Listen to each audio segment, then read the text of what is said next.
diferentes variables, aunque la anterior, que era familia, no diríamos como tal variables, sino conjunto de variables, pero bueno, vamos a ir temáticamente viendo el diagnóstico de diferentes aspectos seleccionados, bien por la actualidad o bien porque son realidades que a lo mejor estoy viendo en la carrera como una persona del diagnóstico y exploración, ¿vale? Creo que es interesante no solamente por el tema así, sino porque vais a ver a la vez que estudiamos el diagnóstico en TDAH todo el proceso. Es decir, creo que van a ser sesiones donde vais a poder recoger o repasar muchos de los conceptos que hemos venido viendo a lo largo de la asignatura, ¿vale? Bueno, os presento a la ponente, que es Sara, antigua alumna también de aquí de la facultad. Ella hizo diseño y lenguaje, magisterio por diseño y lenguaje y luego máster de estudios avanzados en pedagogía y en primaria. Y ahora está con la tesis y trabajando en un centro bueno, que trabaja fundamentalmente no solo, pero mucho en TDAH, ¿vale? Por tanto, nadie mejor que ella que nos introduzca y que nos plantee también todas las cuestiones, digamos, críticas que hay en torno al diagnóstico del TDAH, ¿no? Muchas han salido como preguntas y he seguido parando, esperando un poco esta sesión, y ahora será el momento en que la podamos plantear todas las cuestiones que tengáis, ¿vale? Es decir, que ya tenéis algunas, a lo mejor otras van a ir surgiendo a lo largo de la exposición de Sara. Al final habrá un tiempo de preguntas donde podamos, espero, aclararnos en lo que nos podemos aclarar en el diagnóstico de TDAH. Vale, gracias, Mónica. Bueno, yo ya de primero pues dejo aquí mi correo por lo que pueda pasar, pues si luego queréis información, aunque yo voy a intentar dar todo estructurado, apuntarlo y luego estaré abierta a cualquier pregunta.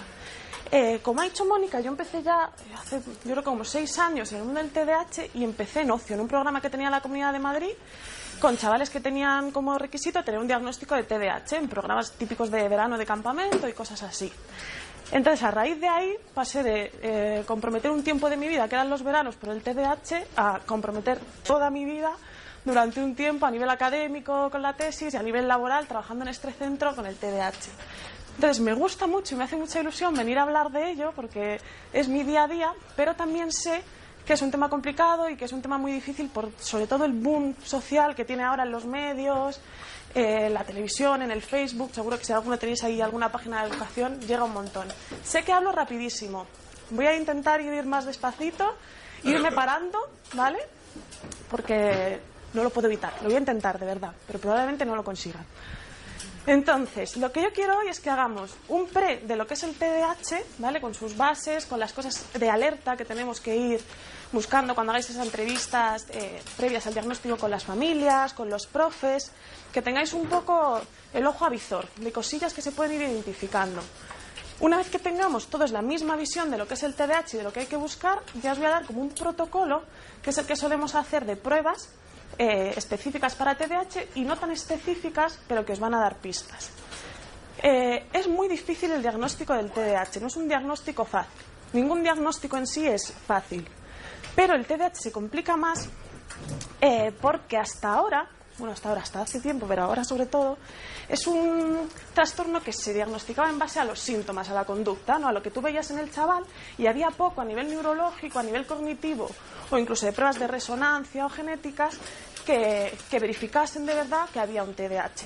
Entonces, diagnosticar en base a los síntomas hacía que hubiese muchos riesgos de equivocarnos, y si equivocamos el diagnóstico, luego es más difícil aceptar el tratamiento, que es un poco el objetivo, hacer un buen diagnóstico para saber qué puntos débiles o qué necesidades tiene el nene. Como todo diagnóstico, ese niño tiene un montón de contextos, no solo las pruebas que le vayamos a pasar, sino su contexto académico, familiar, social, y hay que tenerlo en cuenta. Como en el TDAH, mucho de lo que hacemos es ver síntomas, hay que ver siempre si ese síntoma está en todos los contextos, si tiene alguna causa que sea familiar antes de ponernos a ver toda esa parte neurológica. Entonces, es difícil. Hay mucho boom ahora con que el TDAH no existe, con que hay un sobrediagnóstico, lo habéis visto 1000 veces, ha salido sobre todo ahora un artículo que encontramos hasta la saciedad que dice que el inventor del TDAH antes de morir dijo que no es el TDAH no existía y que era un invento de la industria farmacológica. Vamos a ir viéndolo, ¿vale? El TDAH existe como diagnóstico, o sea, es un trastorno real. muy estudiado además. A pesar de que se dice que es nuevo, no es así. O sea, el TDAH empezó en 1902, que ya hace un montón de años, los primeros descripciones de este tipo de perfil de chavales. Luego, como diagnóstico propio del DSM-4, me parece que fue en el 68. Pero no es un diagnóstico tan nuevo, que se dice ahora de repente ha surgido el diagnóstico de TDAH en los últimos 20 años, y no es así, ¿vale? Iremos viendo qué cosas de estos artículos. ¿Cuántos habéis leído ese artículo del TDAH no existe? Vale. Vamos a ir viendo qué cosas de ese artículo son criticables. Ese artículo salió como a nivel internacional, y luego a nivel nacional salió otro, incluso en el programa de Salvados de Jordi Évole, no sé si lo habéis visto, también salió un médico pediatra, igual, diciendo que el TDAH no existía. Estos dos señores, el que escribió el artículo que decía lo del inventor y el médico pediatra, les han puesto una querella por difamación, historias, ahí no es tan fácil decir el TDAH no existe. Y hay una carta muy buena que os recomiendo, ¿vale? Porque no me va a dar tiempo a explicarlo todo, pero cuando salió esto en el programa de Salvados de Jordi Évole, que no sé si también si lo habréis visto, imagino que alguno, ese corto por lo menos sí, la Federación Española de Déficit de Atención elaboró una carta al programa que está muy bien porque va desmontando todo. Dice, no puede ser que, una de las cosas que dicen, que el TDAH se haya inventado solo para vender la medicación, porque los primeros diagnósticos de TDAH son en 1900 tal y la medicación no se inventa hasta el año 70, imaginaros. Entonces empieza a desmontar todas esas cifras que se suponían científicas que no es así. Entonces, TDAH existe. ¿Todos los niños diagnosticados con TDAH tienen TDAH? Probablemente no, y lo vamos a ir viendo. No todos. Hay muchas veces que nos llegan a consulta niños de es TDAH, pero hemos probado de todo y no funciona, y a veces hay que desmontar ese diagnóstico. Pero también nos pasa lo contrario, ¿vale? Hay muchos niños que no hay manera de que a nivel de cole o a nivel de familia se acepte que hay un TDAH, y nos cuesta un montón decir, no es esto, no es que el niño sea vago, no es que el niño tenga un problema de conducta, es que hay una base neurológica. Entonces, más allá de lo difícil que es hacer un diagnóstico, vais a tener el añadido de que os vais a tener que pelear mucho con las familias y con los profesionales de la educación en general, porque siempre van a estar ahí para pediros ese diagnóstico, y a veces vais a tener que decirle no, ¿vale? Hay muchas papis que vienen con, quiero que me digas que es hiperactivo para, me lavo las manos y quiero el tratamiento, ¿vale? Porque es como, ya no es culpa mía, es algo neurológico y arréglame al niño. Vais a tener que pelear por decirles que sí, y hay muchas veces que vais a decir, hay un diagnóstico de TDAH, y la familia o los profes no van a creer en él. Entonces vais a tener mucho trabajo. Pero hoy vamos a ver cómo hay que empezar y un poco estrategias para, si algún día diagnosticáis, poder justificar que ese diagnóstico está bien hecho y que no os puedan pillar por ningún sitio, por decirlo mal y pronto. Entonces, vamos a empezar. A ver si lo hago así. ¿Qué es el TDAH? ¿Qué conciencia tenéis de lo que es el TDAH? Venga, manitas. ¿Qué es? Venga, algún valiente. Tiros, ¿no? No sabemos qué es. ¿Cómo es un niño hiperactivo? ¿Vale? Que si seguro que tenéis alguna vecina, es nervioso. ¿Qué síntomas se ven? Parece, o nos han dicho. No puede estarse quieto, es inquietud motora, falta de atención, no acaba las tareas, pierde las cosas, creo que he oído, tiene impulsividad. Muy bien, sabéis mucho. Muy bien. Vale, síntomas de TDAH. Pero, ¿qué es en realidad? ¿Es una enfermedad? ¿Es un trastorno? Vale, es un trastorno del neurodesarrollo. Vale, base del TDAH. Está incluido dentro del DSM-5 como un trastorno del neurodesarrollo. ¿Qué quiere decir esto? Que hay un problema o una causa que viene en el desarrollo o en la maduración a nivel neuronal en el cerebro. Esta causa o este problema se localiza en el lóbulo frontal.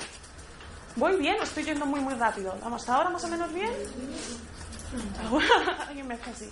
Lóbulo frontal, que es esta parte de aquí, ¿vale? O sea, todos los estudios, más a nivel médico, digamos, neurológico, indican que la causa del TDAH es que esta parte del lóbulo frontal, el lóbulo frontal que está aquí delante, no madura tanto como debería madurar. Y hace que tenga menor número de neurotransmisores, ¿vale? Eso es lo primero que se vio en el TDAH. Los nenes con TDAH tienen menor número de neurotransmisores en esa parte. Dopamina y noradrenalina. Me interesa menos daros estos nombres tan técnicos porque luego todo eso lo vais a encontrar en manuales. Pero bueno, que sepáis que es esa parte la que neurológicamente está fallando. Se ha visto que tienen como un desarrollo inferior de 2 años.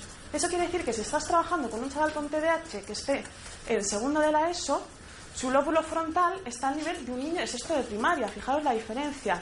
Por eso se dicen, es que son muy inmaduros, es que no se adapta bien con sus compis. O sea, está bien porque su capacidad de adaptación está 2 niveles por debajo. ¿Qué significa además que sea un trastorno del neurodesarrollo? Que va desde que eres pequeñito desarrollándose. No vale que de repente a los 16 a lo mejor alguno te sale, pero a los 30 años digas, es que soy hiperactivo, porque desde hace 6 meses se me ha dado la vuelta a todo. ¿Vale? No pueden aparecer de repente los síntomas. Otra cosa es que tú tengas los síntomas, ¿vale? Todo esto que habéis dicho, de muy inquieto, se le olvida, no acaba la tarea, pero se ha ido apañando. Es lo que nos pasa muchas veces. Durante los primeros cursos de primaria ha tenido profes más cuidadosas, que le han ido entendiendo un poco mejor, y no ha aparecido el del trastorno en sí porque no chocaba contra su vida diaria. Iba consiguiendo objetivos, en casa más o menos iban apañando, pero luego a lo mejor llegan a quinto, sexto o pasan a la ESO y las estrategias que tienen no son lo suficientemente maduras, como hemos visto, para poder adaptarse y conseguir objetivos. Entonces es cuando salta la alarma y es cuando viene el papi, os vendrá a consulta y os dirá, mira, pasa todo esto. ¿Puede que ese TDAH no haya sido diagnosticado antes? Sí, ¿vale? Pero tenéis que aseguraros de que esos síntomas han estado siempre, que no han aparecido de repente. Si os dicen, han aparecido de repente, ya tiene que saltar la primera alarma y tenéis que ser muy críticos, porque probablemente no sea TDAH. A lo mejor es otra cosa, veremos que hay cosas emocionales que tienen los mismos síntomas a nivel de conducta que el TDAH, y quizá el diagnóstico vaya un poco más para allá, para esos síntomas emocionales, que por el propio TDAH. Una de las nenas con las que yo trabajaba vinieron a consulta por esto. Mira, es que siempre no ha tenido ningún síntoma, siempre ha sido una niña ejemplar, y de repente en el último año, a mitad del curso, pues síntomas que parecían de libro. Se distraía en clase, por la mañana iba bien, pero a última hora de la tarde empezaba a decaer la atención, estaba muy inquieta, no dormía bien. Entonces, empezando a indagar, ¿vale? Vimos que era una nena muy sensible, en el sentido que estaba muy apegada a la madre siempre había estado en casa, había dejado de trabajar para estar con ella, con un hermanito pequeño que tenía, y desde hacía un tiempo la madre había vuelto a trabajar. Entonces a la nena, que tenía ese apego y ese miedo, digamos, al abandono, cada día la recogía una persona distinta de la familia. Entonces ella tenía el agobio de, ¿quién me va a venir a recoger hoy? ¿No? Se levantaba y lo primero, ¿quién me viene por mí? Pues a lo mejor la abuela, a lo mejor el cuidador, a lo mejor hoy mamá, a lo mejor hoy papá. Entonces, ¿qué pasó? Que cumplía todos los síntomas. Era una niña que estaba súper inquieta porque tenía ese miedo de, hoy voy a salir y nadie va a estar ahí para recogerme. A medida que iba la tarde, se acerca la hora de que vengan a recogerme, la nena estaba sentada en clase al lado de la ventana, entonces todas las 2 últimas horas de clase mirando por la ventana a ver quién viene. Todo, cumplía prácticamente todo, pero los síntomas habían aparecido de repente. Entonces indagas, ¿y cuándo había pasado? Cuando la mamá había empezado a trabajar y la niña estaba con todos los síntomas de una ansiedad infantil, ¿vale? Si está ansiosa, está todo el rato pensando, se distrae, no va a estar a lo que tiene que estar. Y luego cuando llega a casa, mucho más irritable, con las compañeras mucho más, pues como cuando estás ahí como con ansiedad, época de exámenes, de que nadie me hable, que estoy irritable. Entonces, esta nena hubiese sido un fácil diagnóstico de TDAH, ¿vale? De hecho, vino del cole, esa reclamación de, oye, aquí algo ha pasado. De repente estaba en 4º de primaria esta niña, porque hasta ahí había ido bien. No le presenta ningún síntoma, entonces hay que indagar y ver de dónde. Aún así, se hace una evaluación, lo vamos a ver.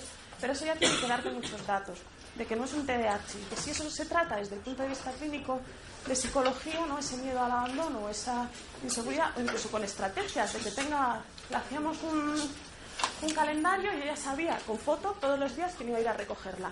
Ya está, me quedo tranquila, sé quién va a venir y vuelvo a atender.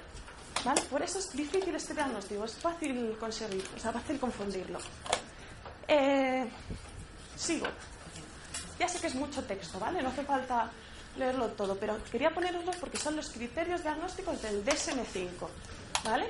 Hasta ahora tenemos claro, es un trastorno del neurodesarrollo, y vamos a ver qué me pide el DSM-5 para empezar a tener esa sospecha de TDAH. Mucha gente hace el diagnóstico de TDAH solo con esto. No vale solo con esto, ¿vale? Esto te da el voy a pasar el protocolo TDAH, pero no puedo diagnosticarlo solo con ello. Entonces, ¿qué te pide el DSM-5? Cada día te dice un patrón persistente de inatención, estos déficits de atención que decíais, de está inatento, se pierde en clase, se olvida cosas, no acaba la tarea porque ha pasado cualquier cosa y se ha distraído, son síntomas de inatención, ¿vale? Y te dice o hiperactividad e impulsividad. Son como dos variables distintas. Entonces, hay un niño que puede presentar inatención y no tener síntomas de hiperactividad, ¿vale? O que tenga las dos cosas normalmente. Es raro que solo tenga hiperactividad e impulsividad. Los nenes que solo tienen inatención se nos pasan desapercibidos, muchas veces en el aula, porque muchas de las alarmas saltan cuando hay un problema de conducta, por esa impulsividad. Si el niño es inatento pero no se mueve en clase y te está mirando, muchas veces tú no percibes que está inatento, porque te está mirando y está así, o sea, con toda su atención puesta en esta pared, ya no tanto en el profe, pero en esta pared. Entonces pasan desapercibidos. Hijo, es un niño que le cuesta, que parece que no está muy al nivel de la clase, pero no, es que tiene una inatención, solo que no la vemos, y estos muchas veces son los que se diagnostican más tarde, porque no te has dado cuenta en clase. Que tenga inatención o no, o la hiperactividad, las dos cosas, las dos variables, determina el subtipo de TDAH, ¿vale? Si solo tiene inatención, va a ser un subtipo inatento, y nos quedamos ahí, tiene un déficit de atención. Si ya tiene también la parte de hiperactividad, eso que decíais, de se mueve mucho, está inquieto, no para, es ya un tipo combinado, lo llaman, combina las dos variables y tiene las dos dificultades, digamos. Últimamente, a los nenes que tienen solo la inatención, que luego vais a ver resultados de ellos, porque es también interesante verlos, se dice que tienen un perfil de tempo cognitivo lento. Se está empezando a ver mucho a partir de ahora. Son los típicos niños, seguro que habéis visto alguno, que, con perdón de la expresión, están emparrados. O sea, que están ahí como que pasa el tiempo y no reaccionan y cuesta mucho empezar. Venga, coge la carpeta, vete a la habitación, coge la carpeta. Va, me tienes en la carpeta, pero todo como muy lento, le cuesta muchísimo hacer los deberes. Muchas veces también pasan desapercibidos porque es un niño que entrega todos los días los deberes. Solo que tú no sabes que ha estado hasta las 11 de la noche para hacer los deberes que tenía. Pero entrega los deberes. Entonces, el profe no ve que exista esa necesidad. Van muy lentos, muy despacito, y a lo mejor lo hacen todo bien, pero claro, tarda 3 horas. Entonces, la efectividad real del niño no es buena. ¿Qué te hace el DSM-5? Te da un montón, que aquí ya sí que no cabían, de síntomas de los que vosotros habéis dicho. Entonces, para que tú digas que el nene tiene inatención, tiene que cumplir 6 síntomas de esos. De todo el listado, vais a ver luego pruebas que los incluyen. ¿Tiene 6 síntomas? Puedo decir que tiene inatención. De todo el listado de síntomas de hiperactividad, ¿cumple 6 síntomas? Puedo decir que tiene esa parte de hiperactividad, impulsividad. ¿Vale? Es lo que me pide. Cumple 5 en adultos. ¿Vale? A partir de 17 años. Si tienes 5, ya hay sospecha. Si un nene menor de 17 cumple 5, pues tienes que estar ahí. O sea, ya son bastantes. ¿Vale? El DSM-5 te dice que no puedes decir que tenga TDAH, pero si el resto de pruebas, lo vais a ver, neurológicas, ya a nivel cognitivo, marcan todas que hay un déficit de atención, puedes, ¿vale? Que hay que flexibilizar un pelín. 5, ¿vale? Ya si tiene 4, 3, es raro, pero puede estar ahí al límite. Si es un adulto, hoy no me voy a centrar mucho en adultos, porque las pruebas son distintas, ¿vale? Hay algunas que sí que os enseñaré, pero me voy a centrar más en nenes, que es muy probablemente lo que más os llegue, porque es raro un adulto adolescente que no haya sido diagnosticado. Muy importante, te dice que tienes que descartar, y esto es lo que a mí me preocupa de los diagnósticos de TDAH, que todos esos síntomas no sean una manifestación de un comportamiento desafiante, de que el niño no haya entendido la tarea, porque muchos te dicen, no acabo la tarea, ¿vale? Pero tienes que asegurarte de que no la ha acabado porque se ha distraído, no porque no haya entendido la tarea. Si hay un problema de comprensión lectora, a lo mejor el chaval nunca acaba la tarea, no sabe lo que tiene que hacer. O la hace muy rápido porque en total no sé qué hay que hacer, lo hago por instinto. Entonces, estas son las cositas que a veces no se tienen tan en cuenta como se debería. Vale, estos síntomas tienen que aparecer antes de los 12 años. Lo que yo os decía, no vale hasta los 12 no tener ningún síntoma y luego de repente que surjan todos. Ahí hay que sospechar. Y es lógico que sea en 2 o más contextos. Si te dicen que el niño en el cole tiene todos los síntomas, pero ni en casa, ni en las actividades extraescolares, ni cuando tiene actividades de ocio los tiene, Es raro. Si es un trastorno en el neurodesarrollo, lo tengo siempre. No me lo puedo quitar, como me dicen mis niños, no me lo puedo dejar fuera de clase, ¿qué hago? No puedo quitarme el TDAH y dejarlo en un contexto.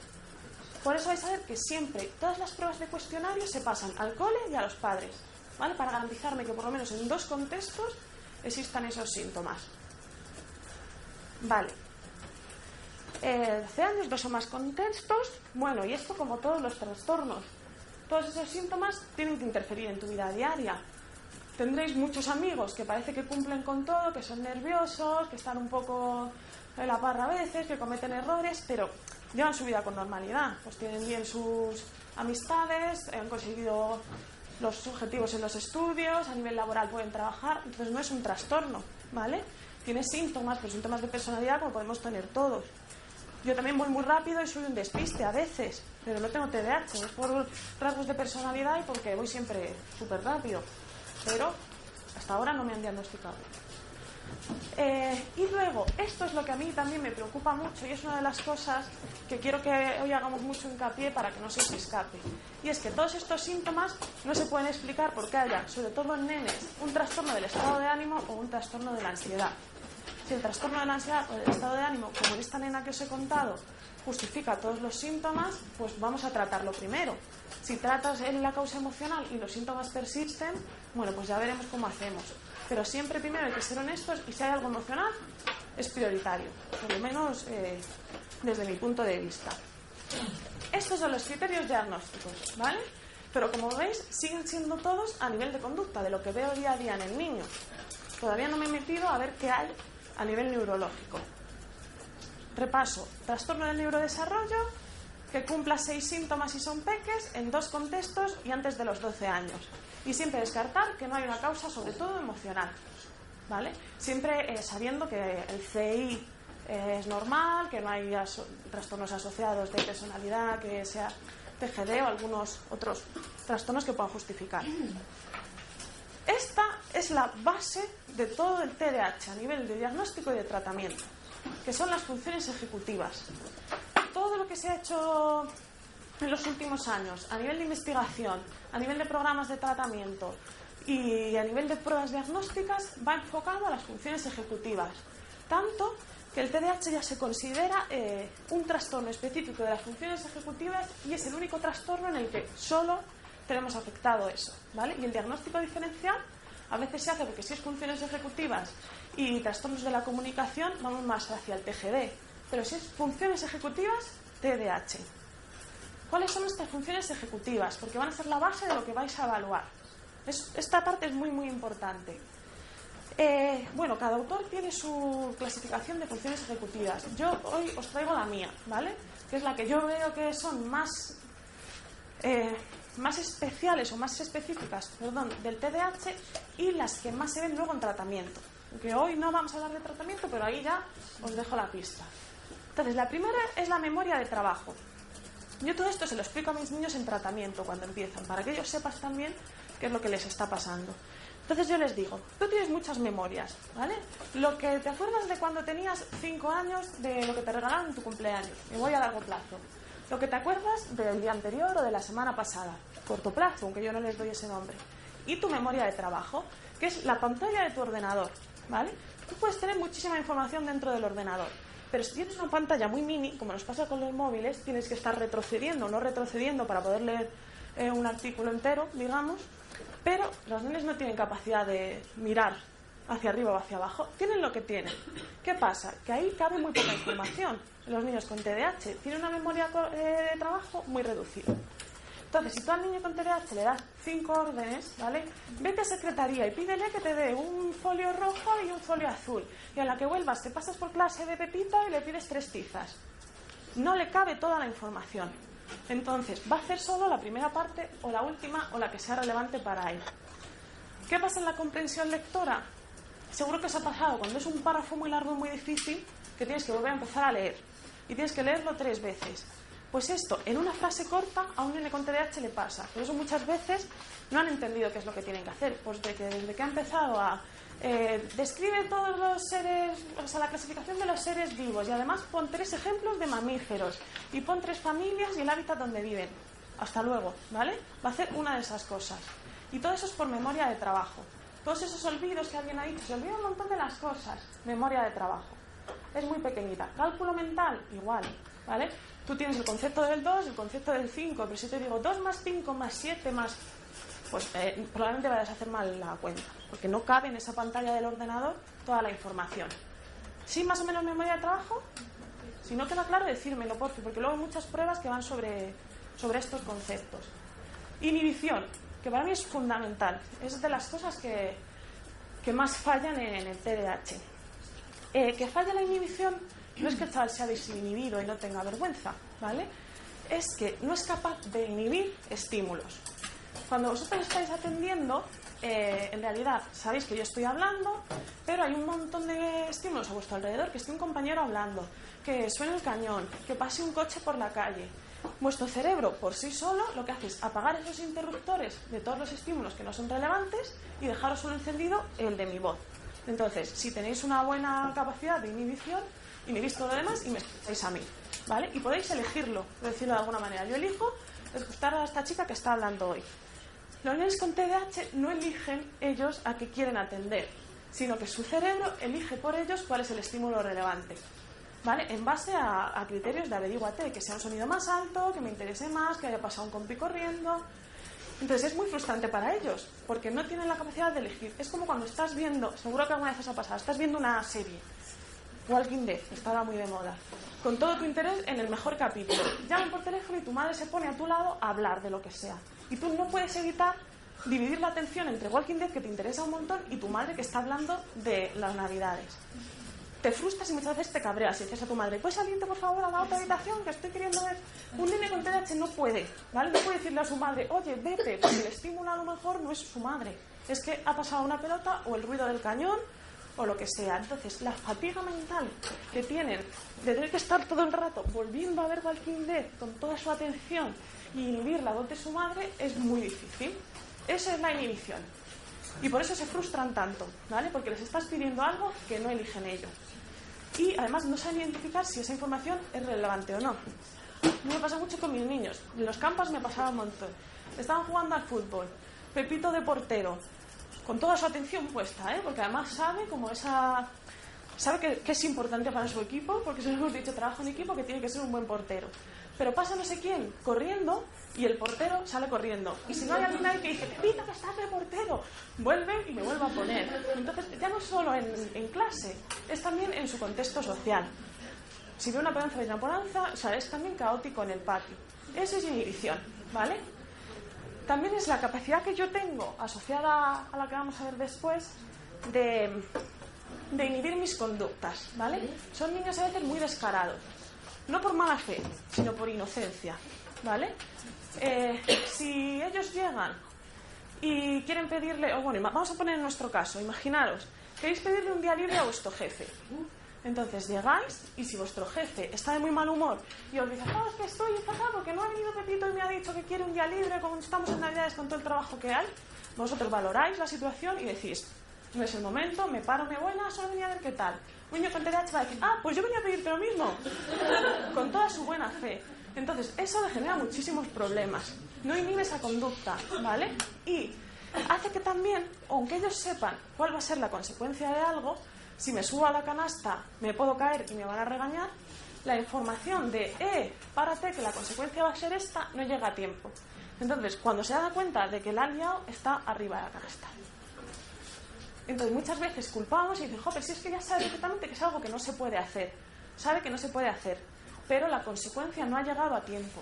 Entonces es muy difícil porque él sí que tiene ese arrepentimiento, él sabe que ha hecho algo que no puede hacer, pero se le ha olvidado, o sea, no se le ha olvidado, no ha llegado a tiempo. Se frustran un montón y lloran luego mucho cuando se llevan en un retiro porque a ver qué hago. Y además no son muchas veces capaces de explicarte por qué lo han hecho.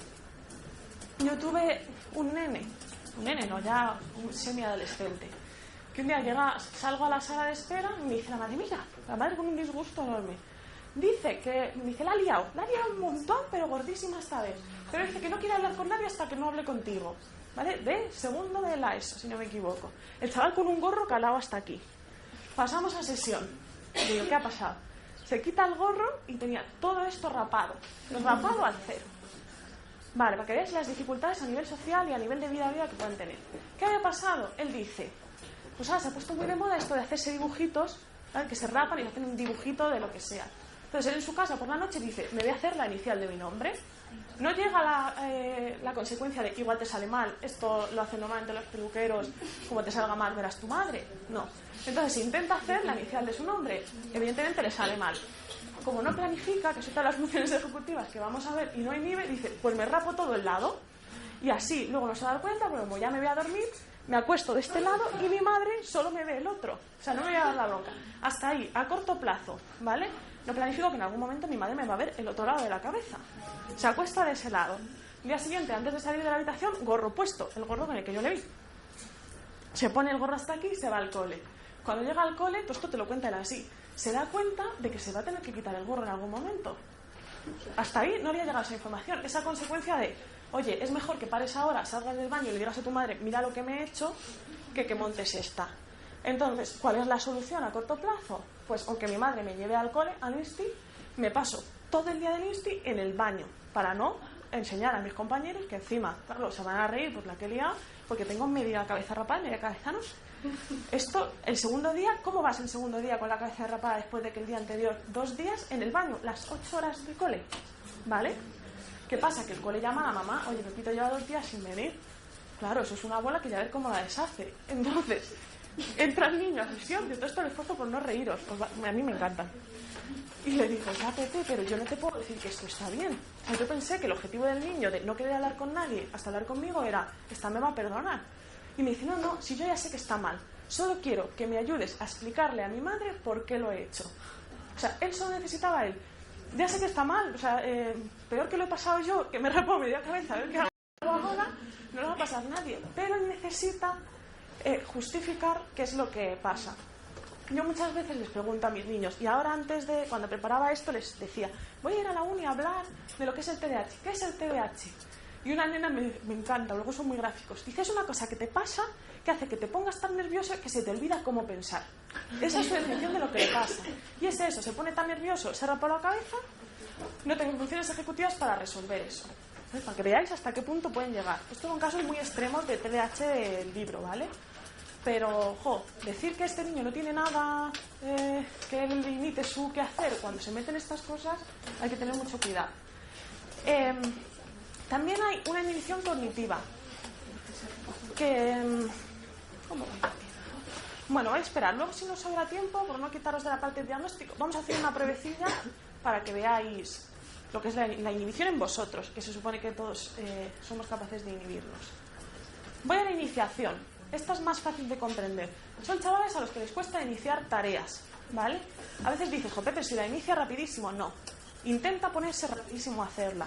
Pero desde que empieza a hacer los deberes hasta que realmente empieza eficazmente a hacerlos, pueden pasar 20 minutos. Entonces, tienes que planificarle esos 20 minutos. No puedes pedirle, ponte ya a hacer los deberes. No. Ponte ya, prepara el material, estos son los pasos, y de aquí a 15 minutos vengo y tienes que estar ya sentado haciendo los deberes. Les cuesta muchísimo. Yo digo que tienen pista de despegue muy larga, y una pista de aterrizaje muy larga, ¿vale? Un chaval que está en pico de hiperactividad motora, ¿vale? Del TDAH combinado, no le puedes pedir que pare de ya o ya. Pasa mucho en gimnasia, ¿vale? Parece que estos niños se tienen que portar peor en las asignaturas de estar sentado, ¿vale? Si se mueven mucho, pues se portará peor. Pero a veces se portan peor en las de gimnasia, música, como no tienen el límite establecido, le dices, tienes que dar 2 vueltas y luego vienes aquí que os voy a contar lo que sea. Pues no va a dar 2 vueltas, va a dar 7 y luego le tendrás que decir, venga, una vuelta más y ya vete haciéndola más despacito. Hay que darle esa pista de aterrizaje. Todo eso sin la iniciación. La monitorización, que a mí es un concepto que me encanta. Monitorización es la capacidad que yo tengo para evaluar tanto mi proceso interno de pensamiento como mi entorno, ¿vale? Es esto que yo os digo de no he evaluado, que no es el mejor momento para pedirle a mi jefe un día libre. No soy crítica con mi propia conducta, ¿vale? Esto también pasa en los exámenes. Es un niño que te pone 2 más 2, 5. Tú le dices, ¿seguro que está bien? Sí. Lee y lee 2 más 2, 5. Tú le preguntas, ¿cuánto es 2 más 2? 4. Vale, mira. O sea, no ven sus propios errores. Si no veo mi propio error, no puedo modificar la conducta. Entonces son chavales que persisten y que frustran mucho a los papis y a los profes porque se le ha explicado 1000 veces que esto no es así y sé perfectamente porque lo he estudiado en casa con él que sabe que 2 más 2 son 4, pero luego va al examen y pone que 2 más 2 son 5 y mira que le he dicho que revise. No saben revisar, ¿vale? Hay que enseñarles a tener ese ojo crítico. Yo muchas veces hago las fichas, las hago, hace él una, yo otra y luego nos las cambiamos para que corrija y esté viendo ahí cuál es ese proceso. Más de monitorización. No son capaces de controlar el entorno ni de identificar sus fallos. Algún ejemplo se me olvida, me vendrá. Control del tiempo. Siempre... Uy, perdón. No, una cosita solo. Solo le pasa con sus fallos. Normalmente con los de los demás también, pero con sus fallos más todavía. Yo siempre creo que cuando hacen esos procesos mentales queda como un remanente ahí que no le deja ver que el proceso que tenía que hacer es distinto. Que ese 2 más 2 es 5, o sea, es 4, no es 5. Le pasa mucho más con sus fallos. Ya sé el ejemplo que os iba a contar, ya me ha venido. Pasa mucho en la conducta, ¿vale? Yo tenía el otro día una de mis nenas muy disgustada y me di cuenta de que es algo que les pasa a muchos de ellos porque su hermana pequeña le había echado un broncazo porque se había portado muy mal con una persona adulta que era su, no sé, una profe o no me acuerdo exactamente de quién era. Con la hermana pequeña tenía mucha relación con esa mujer. Mi chica estaba hablando con esa persona adulta y la hermana pequeña se cabrea porque dice que mi chica ha sido una maleducada y que lo ha hecho fatal y que se avergüenza de ella, que no se la puede llevar a ningún sitio.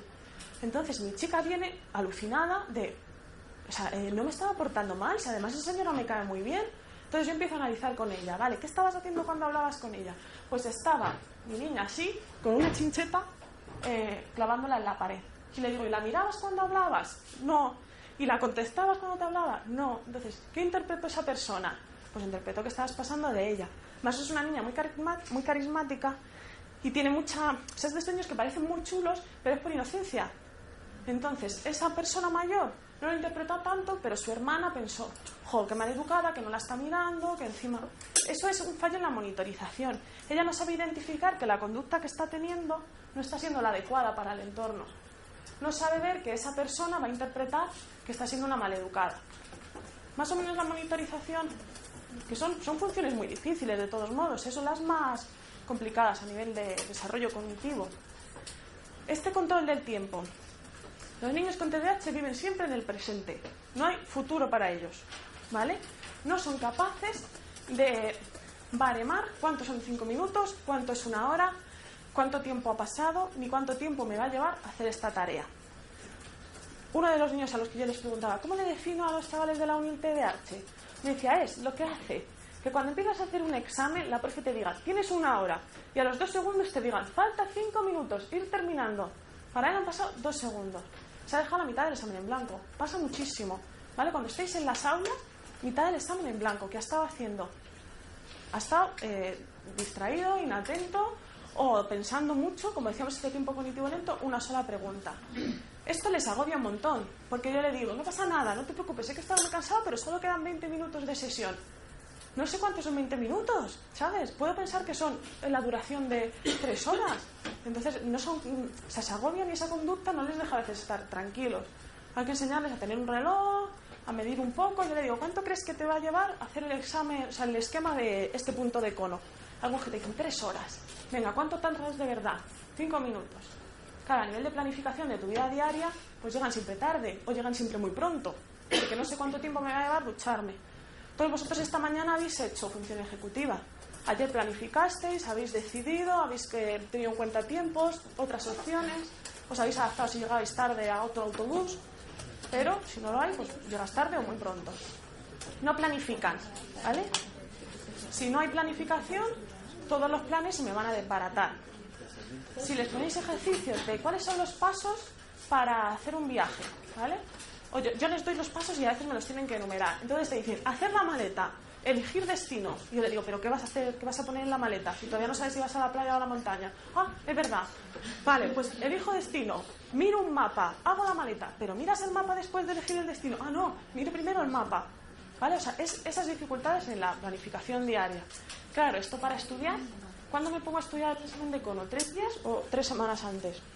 Pues probablemente lo hagan 3 horas antes, porque no han sabido planificarlo. Todo esto se mide, ya lo veréis, ¿eh? Vamos a ir viéndolas en todas las pruebas. Flexibilidad. Son a veces poco flexibles, no por cabezonería, sino porque por esa monitorización no ven que lo que está haciendo no está siendo funcional. Entonces perseveran, ¿vale? Son de los de... Imaginaros, por ejemplo, en el metro, me contaba uno de mis chavales, nueva tarjeta de transporte público. Antes él sabía que el día 1 tenía que comprarse el bono. Ahora con la tarjeta, este mes fue día 3 o día 2, el día que se lo sacase. Cambia. Entonces llega, pasa la tarjeta, le dice el día que sea, no funciona, vuelve a pasarla, no funciona, vuelve a pasarla. 10 veces a lo mejor cuando él se para pensar, ¿pero qué ha pasado? Ah, es que es día 3 y no me la he comprado. Esas perseveraciones pasan muchísimo. Entonces, igual, frustran a los que están alrededor de, pero no está viendo, es que si yo es tonto que no ha visto que a la tercera vez no funcionaba, pues no. No es cuestión de inteligencia, es cuestión de función ejecutiva, ¿vale? Y regulación emocional, que podríamos hablar una hora entera de ello, pero voy a resumir. Fundamental, se desregulan muchísimo emocionalmente, ¿vale? A nivel cognitivo, todas las emociones vienen puras a la base del cerebro, que es el sistema límbico. Y nuestro querido lóbulo frontal es el que se encarga de filtrarlas, de daros toda la información, ¿no? A ti te viene la tristeza más pura y el lóbulo frontal dice, venga, vamos a buscar alguna estrategia de regular, igual no merece la pena que te pongas así, o igual ha sido por esto. Aquí el lóbulo frontal, como hemos visto que no funciona, emoción pura y dura. Entonces, tristeza al máximo, la ira y el enfado al máximo, pero a veces duran muy poquito y pasan de la alegría extrema al enfado extremo y no identifican, o sea, varían tanto, tienen esa labilidad emocional que no sé si estoy enfadado, frustrado o alegre, entonces no puedo regular y no puedo solucionar. Esto también les marca mucho. Una de mis nenas, hace 2 semanas, viene fatal, salgo a la sala de espera y llorando como una magdalena, porque el profe en clase había dicho, este examen de historia os ha salido fatal. Entonces ella, con su autoestima negativa, que ahora veremos también que es fundamental, dice, saca un 0 en el examen de historia, convencidísima. Entonces entra en bucle de la máxima desesperación y tristeza, de nadie sabe lo que me esfuerzo, porque me he esforzado un montón, porque, o sea, todo hipernegativo. Pues ahí hacemos construcción emocional, valoramos. Esto fue un lunes. El miércoles la vuelvo a ver, salgo a la sala de espera y está con una bolsa de patatas y una botella de Fanta, con su mejor sonrisa. Y tengo una noticia muy buena para ti. ¿Qué ha pasado? Dice, he decidido madurar. Estaba en pico de positividad enorme, o sea, pasó de un lunes a un miércoles, porque lo voy a hacer todo muy bien, porque me esfuerzo un montón, porque a partir de ahora me voy a poner todos los días a las 5 a estudiar. Entonces, claro, tampoco es positivo que pase de eso a eso, porque la gente flipa. Claro, ella luego dio un discurso a todos los compis alucinante, pero estaban todos como, pero si el lunes lloraba porque había sacado un 0, ¿por qué está tan contenta hoy? No lo perciben y no lo entienden. Pues claro, esto condiciona las 3 semanas o los 2 días que haya estado de bajón.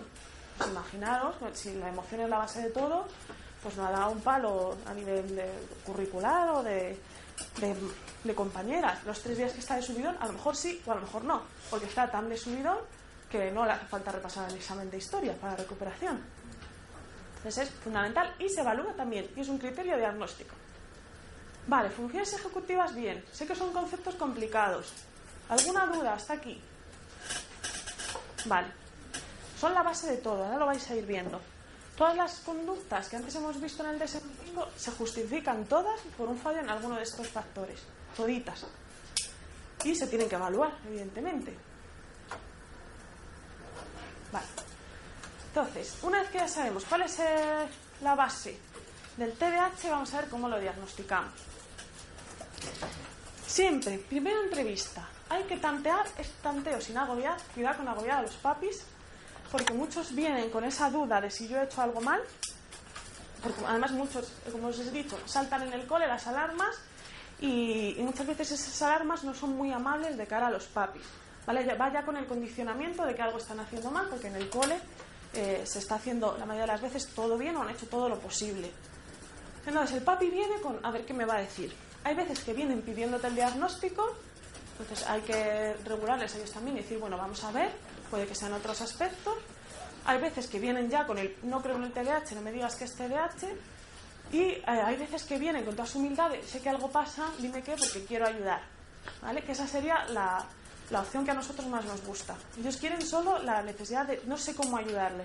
Lo he probado todo, le he puesto clases particulares, hemos intentado en el cole sentarle en otro sitio, ponerle con otro compañero, pero eso no ha funcionado, dime qué tengo que hacer. Entonces, mucho cuidado, porque a veces en este tanteo de ver si todas estas conductas se dan, si se dan en el cole y en casa, sobre todo las mamás, más que los papás, se agobian porque en ese momento les haces tantas preguntas que no se acuerdan y se sienten mal, ¿no? Es típica anamnesis de ¿a qué edad empezó a hablar? ¿Cuántas palabras decía a los 3 años? Pues a lo mejor no se acuerdan en ese momento. Pues se agobian un montón porque parece que son malos papás porque no se acuerdan de cuántas palabras decía a los 3 años. Entonces, para esto, en esta primera entrevista, es muy útil que yo os traigo, la iré pasando, el VAS, que es una prueba que se pasa también luego en más aspectos, pero tiene una parte de historia estructurada del desarrollo. Entonces tú se lo das a los papás, se lo llevan a casa, lo rellenan tranquilos, pueden hacer preguntas. Además, se suelen olvidar de menos cosas, ahora lo vais a ir viendo, porque a lo mejor en la parte médica, en vez de decir qué tiene, pues estaba poniendo sinusitis, otitis, y ya dicen, sí, tuvo otitis a los 3 años. Entonces, con esto os evitáis pasaros toda la primera entrevista haciéndoles preguntas y luego te da mucha información porque tiene preguntas chulas, ¿vale? De, pues eso, motivo de consulta, qué son las cosas que más valoras en tu hijo, cuáles son las cosas que más negativas te parecen. Entonces te da mucha información sobre la percepción que tienen los papás del niño. Pues con esto os quitáis el problema de agobiar a los papis. Os lo voy pasando. ¿Qué tenéis que ver? Pues estar un poco alerta a todos esos primeros requisitos que hemos visto del TDAH. En el caso de que este protocolo sea para TDAH, el VAS se pasa siempre, sea el diagnóstico de lo que sea, bueno, siempre, según lo que el protocolo que yo os doy, que da muchísima información. Luego, vale, aparte de esta historia del desarrollo, el VAS tiene como otros 3 cuestionarios. Unos para papis, unos para profes y cuando tienen más de 11 años, uno de autoinforme, que rellena el propio niño. Como os he dicho, es muy importante el diagnóstico en los 2 ámbitos, por eso tienen que ir a partir de los 11. Rellenan el autoinforme, antes no, porque se considera que no tiene esa capacidad de autopercepción como para contestar a lo mejor a esas preguntas. Es a partir de los 11 solo. Como os decía, se pasa a papis y a padres. Como luego os da sobre las mismas variables, que era lo que vais a ver, el padre, la madre y luego los profesores, ¿vale? 2 profesores tienen que ser. Todos los cuestionarios que os voy a enseñar tienen que ir a 2 profesores y normalmente se recomienda que sea el tutor, ¿vale? Sobre todo en primaria porque es el que más conoce al niño, pasa más horas con él, y luego uno de los especialistas que pase menos horas y que tenga a lo mejor otro tipo de asignatura para ver si piensan lo mismo, ¿vale? Si tenemos los síntomas en todas las asignaturas y en los 2 contextos. Entonces tendréis lo del padre o de la madre. Ahora vamos a ver un caso real de un informe, el del tutor, el del profesor especialista y si es más mayor, el del niño propio. A mí me gusta porque da un montón de pistas. Entonces esto es lo que os sale cuando se corrige el VAS. Se meten los resultados que el niño te va dando. Perdón que se me ha olvidado pasároslo. El rojo es el de papis, ¿vale? Os he traído el 2, que es como el intermedio, el de 6 a 11, creo recordar que es. El rojo es el de padres y el verde es el de tutores. Entonces vais a ver un poco las preguntas que hacen, en base a nunca, alguna vez, frecuentemente y casi siempre. Me paso uno por aquí y otro por allí, así os los vais. Entonces, esto era una nena de... Quiero recordar que cuando se hizo la evaluación primero de la ESO, puede ser. ¿Qué categorías te da? Este es el de la madre, ¿vale? Os he traído el de la madre, el del padre y el de los 2 profesores. Te da agresividad. ¿Veis que lo que está en la negrita, en esta parte más negrita, está dentro de la normalidad? Lo que se salga hacia acá, en esta primera parte, es negativo, y lo que se salga por aquí, en esta segunda parte, negativo también, ¿vale? Y esto depende, ahora lo vamos viendo. Típico perfil de VAS de una nena combinado. Se sale de la gráfica en la hiperactividad, que vais a ver que son preguntas que se mueve constantemente, se levanta de la silla, no puede parar quieta. Y en los problemas de atención, se distrae, olvida, no termina la tarea. Según la mamá, se sale de la gráfica, es una barbaridad. Cosas que a mí también me gusta mucho mirar. Bueno, atipicidad son rasgos peculiares del niño, ¿vale? Si de vez en cuando habla solo, si por ejemplo cuando se muerden las mangas o se muerden el pelo, que son muchas manías de estos niños, también suele dar. O cuando hay algún niño friquillo, estos chicos que dices, pues tiene ahí ese perfil friki, también da tipicidad. Entonces hay que ser un poco crítico. Vais a ver otro que da un montón de tipicidad y es por eso, es uno de mis niños y sí que es verdad que tiene ese rasgo, pero porque tiene mucha impulsividad. Entonces tú a lo mejor le dices, y me pasaba el otro día, no sé por qué le dije, qué listo eres. ¿Se acuerda del anuncio este de qué listo es? ¿Sabéis cuál es? Pues se levanta y canta. Pues eso a la gente se le da la tipicidad, ese tipo de conductas, no pasa nada. Luego, mucho ojo a depresión y ansiedad. Esta nena estaba ahí, según la mamá, casi al límite. Entonces esto ya, ojo, ¿vale? Cuando hay ansiedad hay que ser muy crítico. Somatización es algo que sale muchísimos niños con TDAH. Es un factor también muy emocional. Somatizan a veces mucho por esa falta de autoestima, de confianza en sí mismos. Habilidades sociales salen negativas, no porque sean niños que no sean majos, sino porque no se integran bien por todo esto que he dicho. No se integran en los juegos, a veces son muy descarados. Si no les gusta el jersey que llevas, te van a decir qué jersey más feo llevas, con toda su buena intención también, pero te lo van a decir y a veces no sienta bien. Hay que estar preparado para estas cosas. Y el liderazgo. No suelen ser muy libres, aunque lo parece, porque suelen ser, sobre todo en el perfil combinado, suelen ser graciosillos, suelen tener como ese carisma muy elevado. No es un buen líder, porque no siempre está y no sabe organizar, no tiene un buen lóbulo frontal. Y bueno, estas suelen dar bajitas, lo vais a ver. Y luego ya en dimensiones globales, si exterioriza problemas, o sea, si es a nivel de conducta externa, cuando tiene que regular, si hay esos problemillas. Si al contrario es interna, si tiende a ir hacia más aspectos emocionales internos, a somatizar más, a ser como otro estilo más hacia el interior. Y habilidades adaptativas, todo lo que sea adaptación al medio y adaptación de la conducta en función de donde esté, pues suele salir también alterado. Luego estos son índices que lo que te dicen cuando es precaución es que, ojo, míralo porque el papá a lo mejor sobre la misma pregunta formulada de manera distinta ha contestado cosas distintas. Entonces, mira a ver, o a lo mejor ha contestado demasiado negativamente, como, uy, está un poco exagerado. Como que te dicen, ten cuidado. Misma niña, vas del papi. Todavía se sale más, ¿vale? En problemas de atención. Y ya la mami se salía. Todavía más atipicidad. La mami lo veía un poco positivo y el papi lo ve casi más hacia negativo, como si no hubiese nada. Sigue dando mal habilidades sociales y liderazgo. Y aquí el índice este sí queda normal. Otra cosa que se me ha olvidado del VAS es que te da elementos críticos, ¿vale? Vais a ver, por ejemplo, ahí el 25 coge rabietas, ¿vale? Las cosas que son raras que haya contestado una nena de primero de la ESO que esté cogiendo rabietas, te las da ya el VAS. Y así puedes ver y decir, mira, ha contestado tal cosa. Este es el tutor, que igual sale con hiperactividad. Fíjate la somatización en el cole. En los papis no salía, sin embargo en el cole se dispara. Pues ojo, porque igual la niña no está muy a gusto en el cole. Algo hay. Nada de habilidades sociales, nada de liderazgo, y en el de los tutores se incluye la variable de habilidades para el estudio, que normalmente sale también fatal, normalmente. Hay algunos que sale bien, pero es muy raro. Y también incluye problemas escolares. Es una niña que tenía fracaso escolar, evidentemente. Este era el tutor y este es el profesor especialista. Mucho más negativo, ¿vale? Fíjate, hiperactividad, problemas de conducta. Esta niña tiene muchas dificultades de monitorización. Entonces, por ejemplo, el otro día se llevó un broncazo porque le dice a la profe, porque tiene esa mala memoria de trabajo, ¿puedes escribir en la pizarra lo que estás diciendo? La profe le dice que no y ella le dice, bueno, pues luego no te quejes si no tengo los apuntes enteros, con toda su inocencia.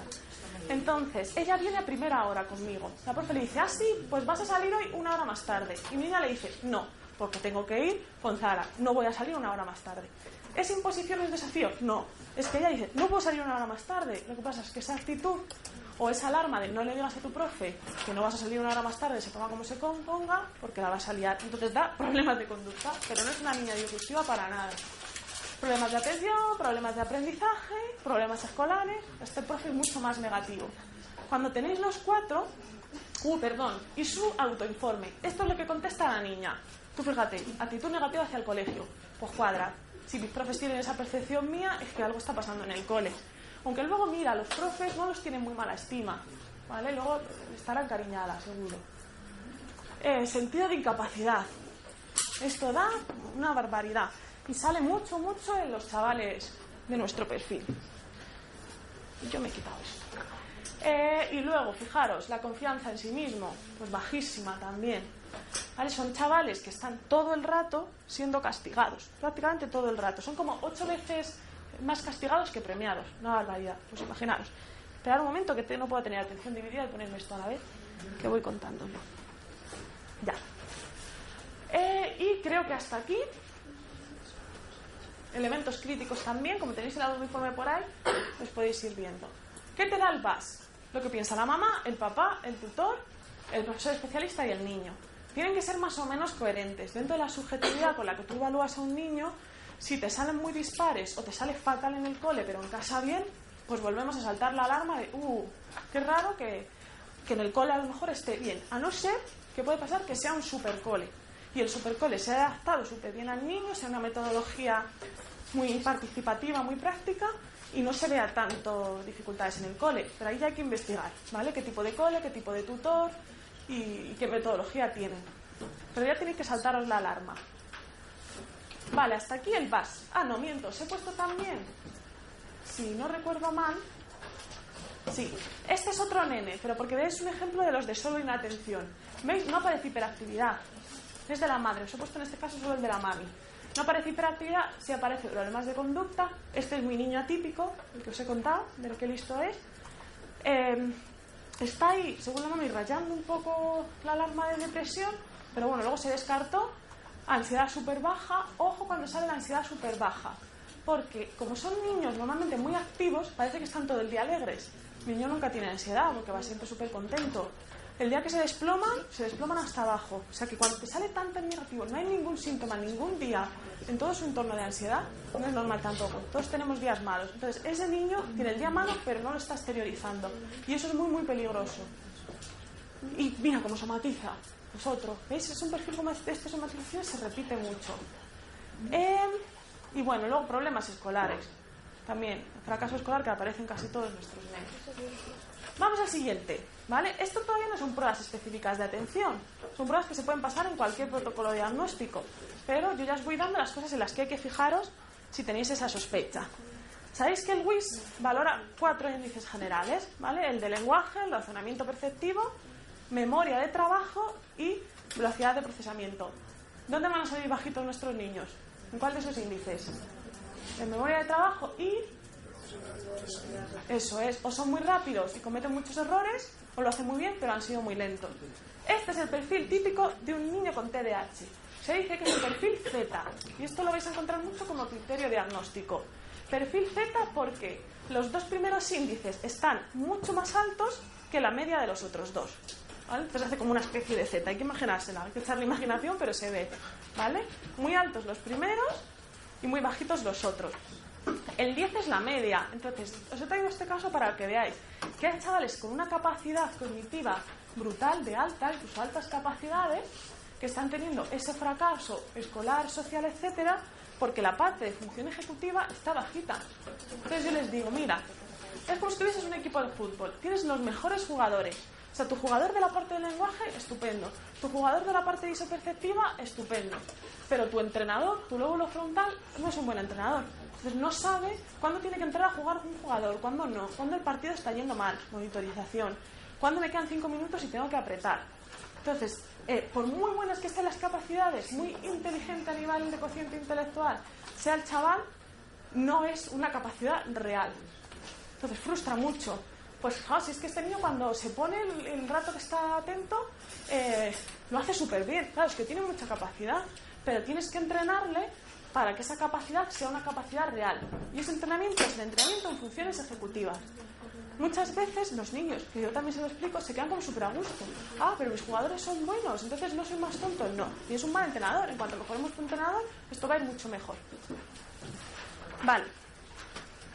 Las pruebas de atención propiamente dichas. Ojo, porque el protocolo para empezar estas pruebas de evaluación es que el chaval tiene que estar sin medicación, ¿vale? Otro gran tema de controversia en el TDAH, medicación. Como tú lo que quieres ver es la capacidad real sin ayudas que tiene el chaval, tiene que ser sin medicación. Entonces, los días que venga a evaluarse, no pueden ir con medicación. Sí que es verdad que lo que suelen hacer cuando lo que estás poniendo en duda es la eficacia o no de esa medicación es las pruebas específicas de atención, repetirlas con y sin medicación. Y vais a ver luego un ejemplo. De hecho, los neurólogos muchas veces derivan para que pases solo esas pruebas y ver si el tratamiento que han puesto está siendo lo suficientemente eficaz o no para que merezca la pena, ¿vale? En temas de medicación, que sé que luego saldrá, imagino, y hablaremos tranquilo en la ronda de preguntas, hay que ser muy cauto, porque tiene sus pros, pero tiene sus contras. Entonces siempre tiene que haber un equilibrio y se tiene que saber cuál es la parte negativa y parte positiva. Hay como 3 tipos grandes de medicación en el TDAH. Los que a lo mejor habéis oído más, que son el Concerta, el Medikinet, el Rubifen, esos son los que más se han puesto hasta ahora. Y aunque se ha dicho que son anfetas, no son anfetas, ¿vale? Lo que hacen es aumentar el número o evitar la recaptación de esos neurotransmisores, pero no tienen el mismo principio exacto de la anfetamina. Estos, si están con el Concerta, el Rubifen, que son el mismo principio, dime. La base no es no lo que es el medicamento en sí, pero la base del medicamento. No es exacta. O sea, es un psicoestimulante, sí es verdad, pero como la cafeína también es un psicoestimulante, ¿vale? Sé que es una pregunta que siempre sale. Si de verdad les estamos dando anfetamina, ¿qué consecuencias puede tener? Metilfenidato se llama el compuesto en sí. Entonces, es psicoestimulante, sí que es verdad que altera, digamos, de alguna manera esa estimulación cognitiva y la producción de neurotransmisores, pero no tiene exactamente la misma base. Luego va a ser que hay otra que sí, que tiene la misma fase de la anfetamina, a un nivel muy bajito, pero el procedimiento o el principio activo es el mismo. Si vuestros chavales están con Concerta, Medikinet o Rubifen, ¿vale?, que solo se diferencian en las horas de duración, el Rubifen son 4 horas, el Medikinet son 8 y el Concerta son 12, ¿vale? Solo se diferencian en eso, en la liberación. Con que no se la tomen el día que vengan a evaluarse, nos vale. Ese día por la mañana no te tomes la medicación. Pero hay otro principio activo que igual os suena también, que es el estratera. Otra medicación que es estratera. Este es en realidad el mismo principio activo que los ansiolíticos. Estos inhiben la recaptación. Lo que hace es que las neuronas que produce el chaval no se recapten y se eliminen del organismo, ¿vale? Las acumula, entonces aumenta esos neurotransmisores en el lóbulo frontal. El estratera no es de efecto inmediato. Tú le das un Rubifen al chaval y a la media hora el efecto está. El estratera tarda 3 semanas, porque es como acumulativo, en empezar a hacer efecto. Luego tarda 1 semana en dejar de hacer efecto. Si vais a evaluar a un chaval con estratera, 1 semana antes, que es más complicado convencer a los papás sobre todo, tiene que dejarse de tomar la medicación. Y luego está uno nuevo, que es el que está un poco más probándose, que es el Elvanse, que sí que tiene una base más del mismo principio, aunque no es exactamente, de anfetamina. Dicen que está teniendo muy buenos resultados. Mis niños todos estaban con metilfenidato y ahora hay 3 que les han cambiado el Elvanse. Entonces, no os puedo hablar desde la experiencia con este. No sé deciros. Ojo con el estratera, porque como tiene el mismo principio que un ansiolítico, si es un chaval con ansiedad que está dando síntomas de TDAH y le doy estratera, los síntomas van a mejorar. Pero no porque tenga TDAH, sino porque tiene ansiedad. Entonces, mucho ojo cuando sea estratera. Y cuidado, porque hay muchos adolescentes que si están muy, muy, muy alterados emocionalmente, tienen TDAH, ¿vale? Pero luego se ha desarrollado después, sobre todo en ese inicio de la ESO, trastornos, ansiedad o emocionales, no quieren dejar el estratera aunque hayan mejorado en sus funciones ejecutivas, porque les está funcionando como ansiolítico. Entonces, es una adolescencia, se da mucho. Ellos saben que ya no necesitan esa medicación para funcionar en su día a día, pero les quita la ansiedad. Entonces recurren a ella. Entonces no se puede recurrir a ella, hay que poner otro tipo de tratamiento o valorar ya, eso tiene que valorar un neurólogo. Creo que no se me olvida nada. Sin medicación, ¿vale? Porque nos interesa ver la capacidad real del chaval. Pruebas ya específicas de atención. El EDA solo se pasa a profes y valora la actitud del chaval en el aula. Tiene inquietud motora, está en las nubes o ensimismado, discute, pelea por cualquier cosa. Entonces valora 3 dimensiones y os va a dar, es muy claro en el resultado.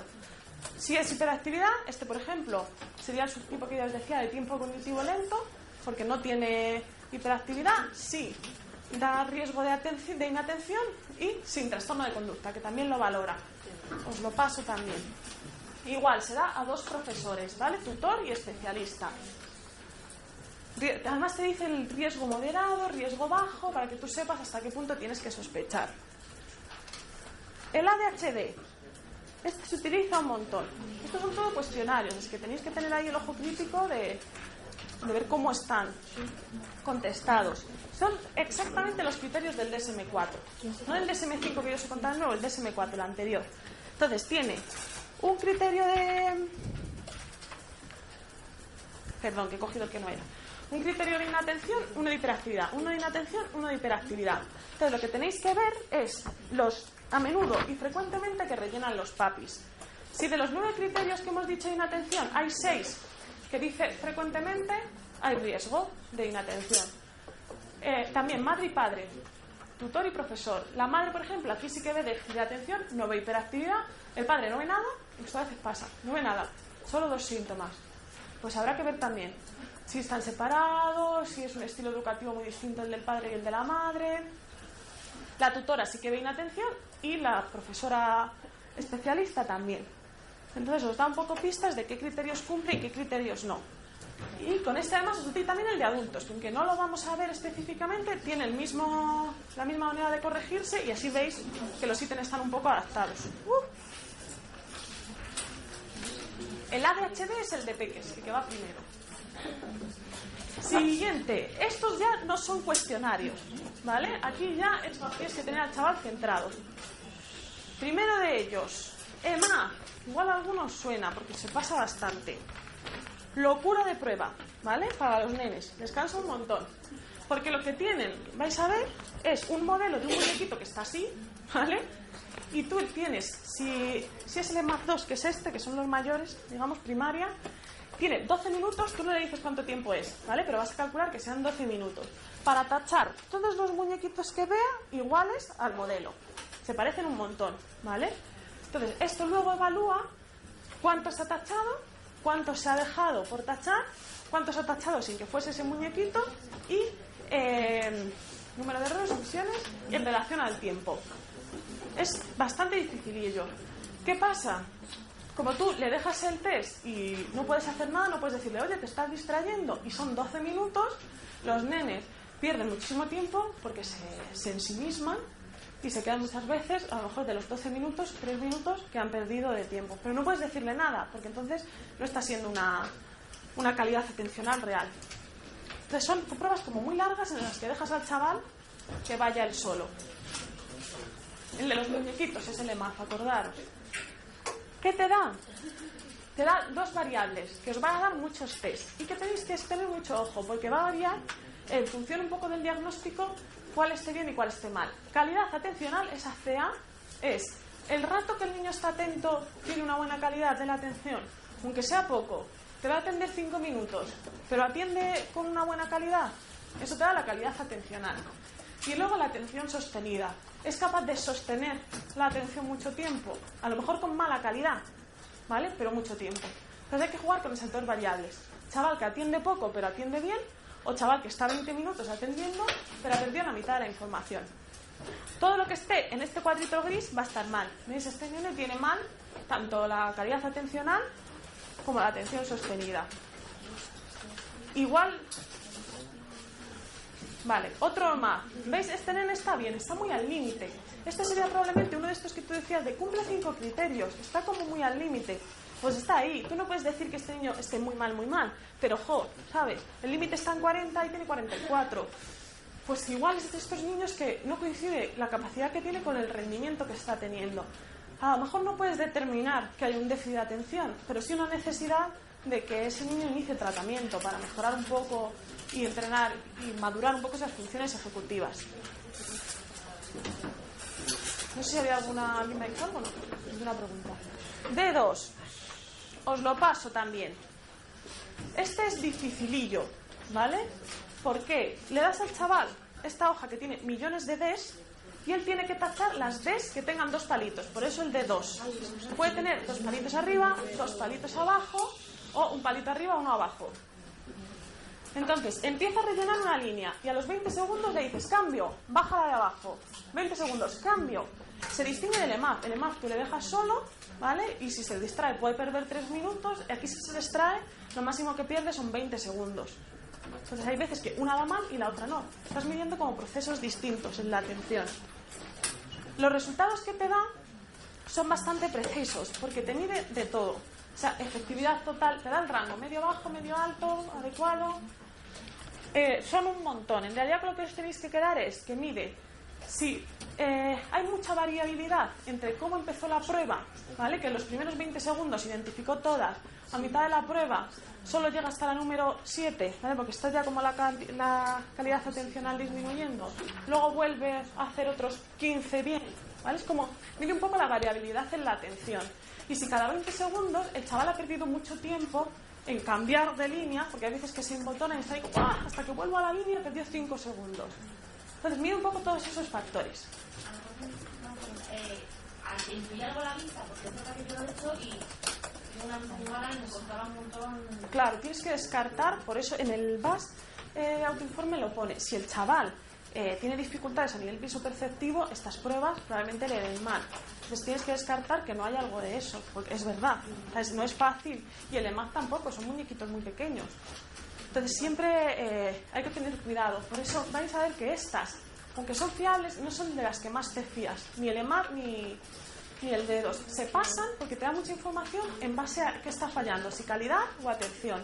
Pero tienen mucho negativo en esa parte perspectivas, que son Ds muy pequeñas, las vais a ver ahora cuando pase. Porque no es raro que te salga mal sin que haya un déficit de atención, a lo mejor porque estás ahí intentando discriminar. Estas son las pruebas que a mí me gustan y las más divertidas. Y a los niños también les gustan más al principio, luego ya no, porque se hacen con el ordenador, ¿vale? Necesitáis un ordenador para pasar estas pruebas. El CPT es la prueba más eficaz en el diagnóstico de TDAH. Vais a ver que las hay más bonitas, pero a nivel de efectividad es la más eficaz. Entonces, consiste en que aparece una pantalla en negro y van saliendo letras, toda la letra del abecedario. El chaval tiene que darle a la barra espaciadora en todas las letras, menos en la X. ¿Vale? Pues él está tin, tin, tin, tin, en la X no le das. Tienes que asegurarte que lo ha entendido bien. ¿Qué pasa? Son 20 minutos de prueba, que es una barbaridad para ellos. Tienes que estar dándole. A lo mejor salen 2 X seguidas y el chaval se ha acostumbrado a que solo levanta en una letra y le vuelve a dar. Comete errores. Y a veces salen hiper rápido, luego se acostumbra a darle muy rápido y salen X y sigue dándole, o salen súper lentas y le da, se distrae, han pasado 3 letras, vuelve a darle. Entonces tiene esos 2 baremos. Se cansan un montón, están ahí todo el rato, pero es muy eficaz porque estás midiendo si le da, si no le da, cuánto tiempo tarda desde que sale la letra hasta que el chaval reacciona y le da la tecla. Y luego es muy visual en la interpretación, ¿vale? Que eso es lo que a mí me gustaría enseñaros para que seáis un poco críticos si alguna vez os llega un informe de esto. ¿Qué tenéis que mirar? Primera grafiquita que te da el CPT. Lo azul es el niño que hemos evaluado. Lo rojo es más o menos lo normativo, lo que tendría que estar. Te da igual, volvemos otra vez a los mismos criterios: inatención, la impulsividad y la vigilancia. Vigilancia es si cognitivamente el chaval está receptivo a esos cambios en el tiempo, a ese tiempo de reacción, ¿vale? Está fatal, sobre todo, en impulsividad y en la vigilancia. Este niño sin medicación, ¿vale? Quedaros con más o menos los resultados porque luego vais a ver el mismo CPT con medicación al día siguiente, ¿vale? Fijaros sobre todo en estas partes que están aquí súper altas. Esta es la gráfica que más se mira cuando te viene un CPT. La parte de arriba es las puntuaciones que coinciden, que son clínicas. O sea, digamos el tanto por ciento de TDAH que podemos decir que tiene el chaval. Esto tenía un 78,6. Es ya bastante, ¿vale? Nos está indicando que el diagnóstico es muy probable. Luego, te da unos indicadores generales, que lo que hay que mirar es los que salen así, ¿vale? Medianamente atípico. Pues está ahí en el límite. Sin riesgo, ¿vale? Y estos son los complicados. 1, 2, 3, 4, 5 marcadamente atípicos, indicadores de que algo no está bien. Y como veis, mire, pues eso, las omisiones, las veces que no le ha dado, las veces que le ha dado sin tenerle que dar, y estos HIT-RT son los tiempos de respuesta. Esto que yo os digo desde que sale la letra hasta que yo le doy. y varían mucho dependiendo de la velocidad a la que salgan las letras. Luego te da los indicadores de inatención, ¿vale? Cuando ya, por ejemplo, que son 5, o sea, este nene es muy inatento. 5 indicadores ya es bastante. Tiene 1 de impulsividad en las perseveraciones. Esto que yo os decía de sigo dándole pase lo que pase, los 20 minutos. Y la pobre vigilancia. Pues es un chico que ha tardado mucho desde que han salido letras lentas hasta que han salido despacio, deprisa, en cambiar un poco su actitud. Mismo niño con medicación. ¿Os acordáis de la primera gráfica? Que se salía todo hacia arriba. Este tenía metilfenidato. Son 2 días, ¿eh? El primer día con medicación y el segundo día sin medicación. O sea, perdón, al revés, sin y con. Cambia mucho esta gráfica, cambia mucho esta. Esto es lo que nos piden los neurólogos. Si la diferencia entre casi el 80% ha bajado un 50%, hay una diferencia de un 30% en la efectividad y con un 30% ya se considera que la medicación está siendo efectiva. Si no, se retira medicación. Porque no tiene sentido que estés medicando al chaval si no tiene una efectividad real. Muchas veces lo mandan para validar si es así o no. Desaparecen todos los indicadores que había, ¿os acordáis de marcadamente atípico? Desaparecen todos los de inatención, todos los de impulsividad y todos los de vigilancia. ¿Esto significa que yo ya no tengo nada que hacer porque la medicación lo ha hecho todo? No.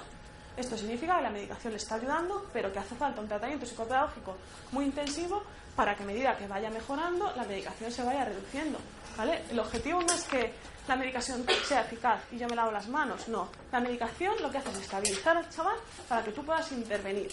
Yo les digo, o sea, lo que me da es la posibilidad de que el chaval me atienda para yo darle la estrategia. El objetivo siempre es quitar la medicación en cuanto se pueda. A veces se puede antes y a veces se tarda más. Y hay adultos con medicación. También depende mucho de los estimulados que han estado, del entorno familiar, del entorno escolar. Pero la medicación por sí sola nunca es suficiente. Nunca. ¿Vale? Tratamiento psicopedagógico por sí solo, a veces sí. Hay chavales que van mal que bien, pero que todo con el tratamiento consiguen las estrategias y no hace falta medicación. Entonces, lo ideal es lo combinado, lo de los dos. Pero nunca la medicación sola. Que eso es mucho, hay que hacerles entender a los papis que no vale solo con la medicación, porque a veces mejora mucho la conducta, entonces ya está el problema solucionado. No. Sigue estando el problema, solo que estamos ayudando al nene a nivel neurocognitivo. Luego, esto es como lo contrario al CPT. El CPT le estoy dando todo el rato, menos cuando salga la X, y aquí no le doy, ¿vale? Tengo que estar quietito, a no ser que salga un 6 y después un 3. ¿Qué pasa? Sale un 6 y los niños impulsivos ya le han dado, sin esperar al 3. Sale un 6, sale un 3, sale un 7 y le dan después. Tiempo cognitivo lento, ¿vale? Igual, te da capacidad atencional, máxima desinhibición, pues eso, está desinhibidísimo. Es hiperactividad extrema. Y la capacidad de discriminación, de ese tiempo de respuesta. Se suelen pasar juntos para ver los dos tipos, pero es mucho más potente el CPT, el de la X, ¿vale? ¿Hasta aquí bien? ¿Más o menos? Luego, este mola un montón. Es el Aula en Explora, no sé si lo conocéis. Se hace con unas gafitas de realidad virtual. Entonces a los niños les hace mucha gracia y a ti te da la oportunidad de ver cómo es la atención del chaval en un contexto real de un aula. Él se pone las gafas y unos cascos y ve esto de un aula. O sea, el aula entera está perfectamente creada. Y les pone las mismas tareas, o sea, sobre la misma base del CPT y el CESAR. La primera tarea es darle siempre al ratón, excepto cuando oigas o veas una manzana. Pues tiene que estar pendiente del canal auditivo y de las manzanas que salen en la pizarra. Le da todo el rato, excepto cuando sale la manzana. Y la tarea 2 es como el CESAR. No le des, excepto si oyes un 7, y oyes o ves un 7 y después un 3. Es una combinación de números. ¿Qué pasa? Que mientras estás haciendo esas tareas tienes distractores reales. Entonces el chaval está y a lo mejor hay un compañero que hace Nuestros niños dicen, ¿qué? ¿Sabes todo? Suena la sirena. Yo tengo un montón que se quitan las gafas y se van. No, ha sonado la sirena, ya acaba la prueba. No, ha sonado dentro de la prueba, no te puedes ir. Pasa un avión, el profe sale de la clase y vuelve a entrar, hay un asiento vacío, entonces todos dicen, ha faltado un compañero, ha faltado. O sea, se lo creen muchísimo. Les encanta esta prueba. Es cansada, pero les encanta. Hay un montón de distractores. Entonces es muy buena porque te da muchas medidas. Vais a ver. Esto es como la capacidad general del chaval, ¿vale? Igual, cuanto más amarillo o rojo sea, peor está. Mide los errores, las omisiones, las veces que no le ha dado, los errores, el tiempo medio en general el tiempo medio en relación a los asientos y la actividad motora. Esto es muy evidente, la actividad motora lo vais a ver en las gráficas. A mí me gusta el aula porque es muy... les gusta a ellos y me gusta a mí en las grafiquitas estas. Vale, mirad, con distractores y sin distractores. Hay tiempos de la tarea en la que la prueba no tiene distractores, ¿vale? No hay ningún niño que pase ni ningún avión de papel, y hay tiempos que sí. Y diréis, jope, qué raro que da sin distractores mejor que con distractores. Y es un niño con diagnóstico de TDAH.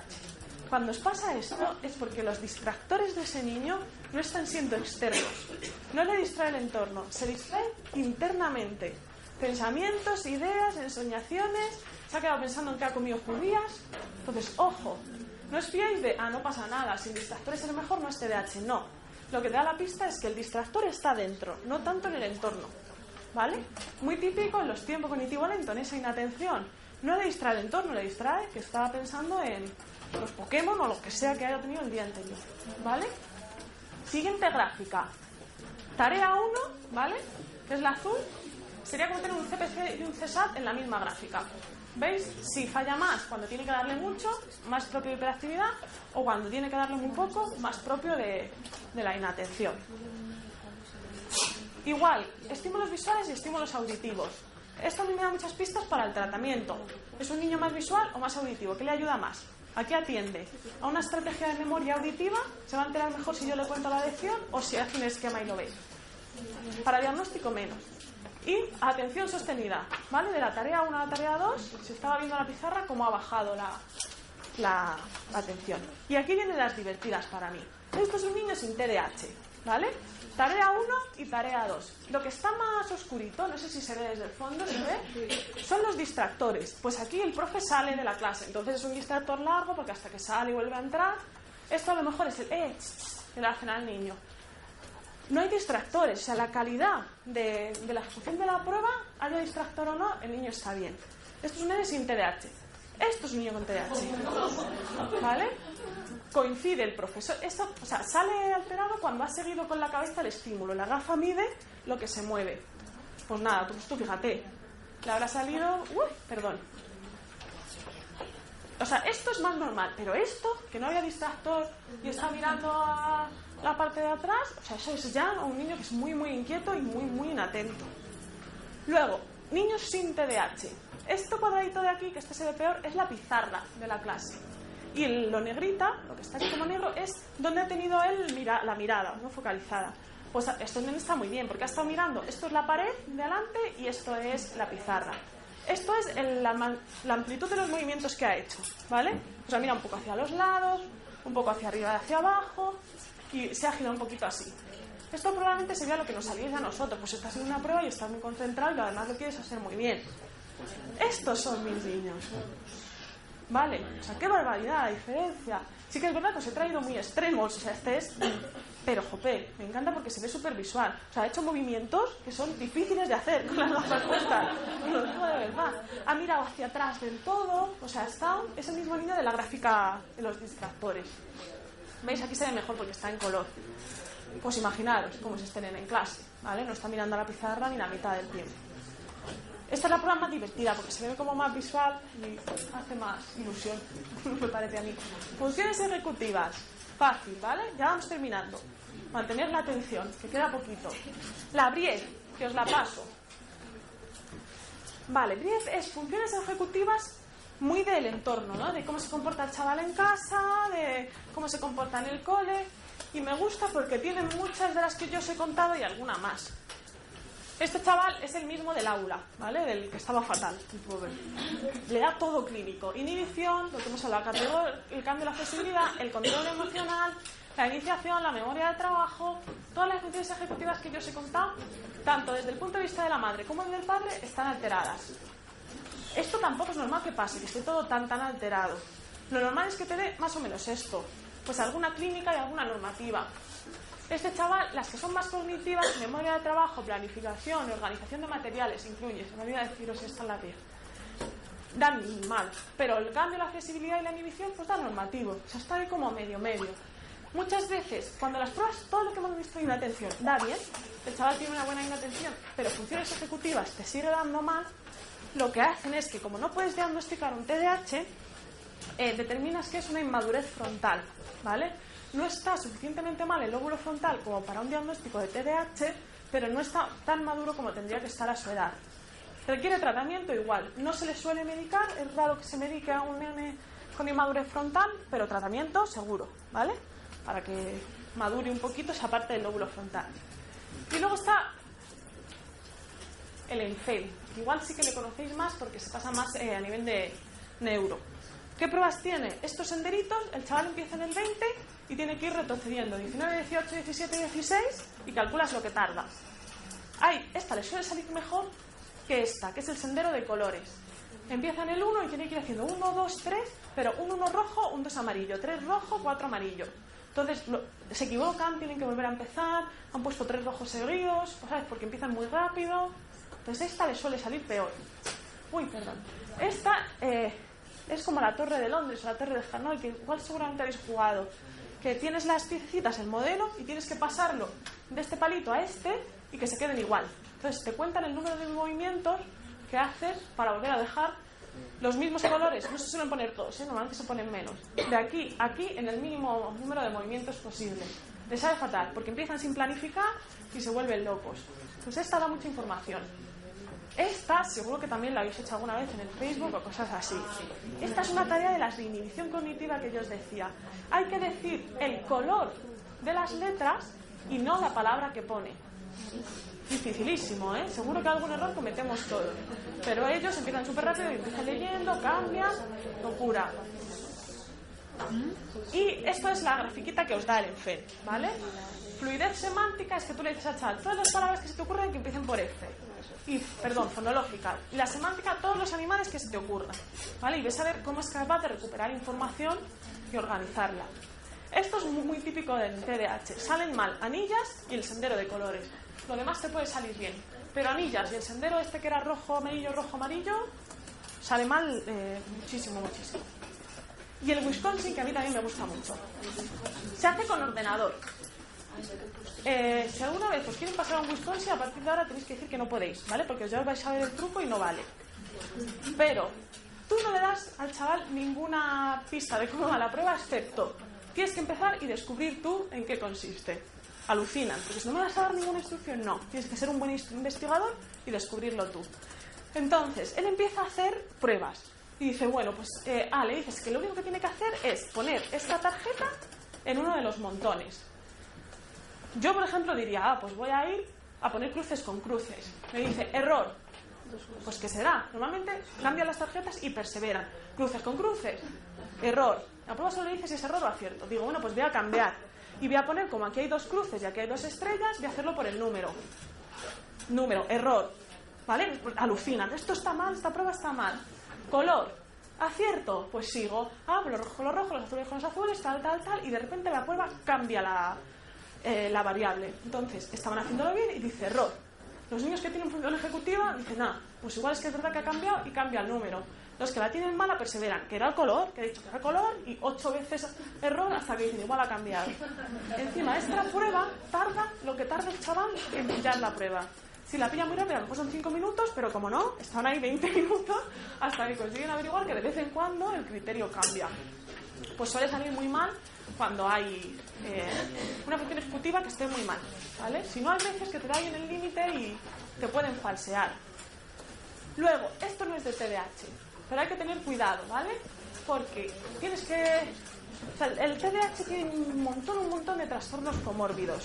Va con dislexia muchas veces, con dificultades de aprendizaje, incluso discalculia, alguna cosa de conducta, trastorno negativista desafiante.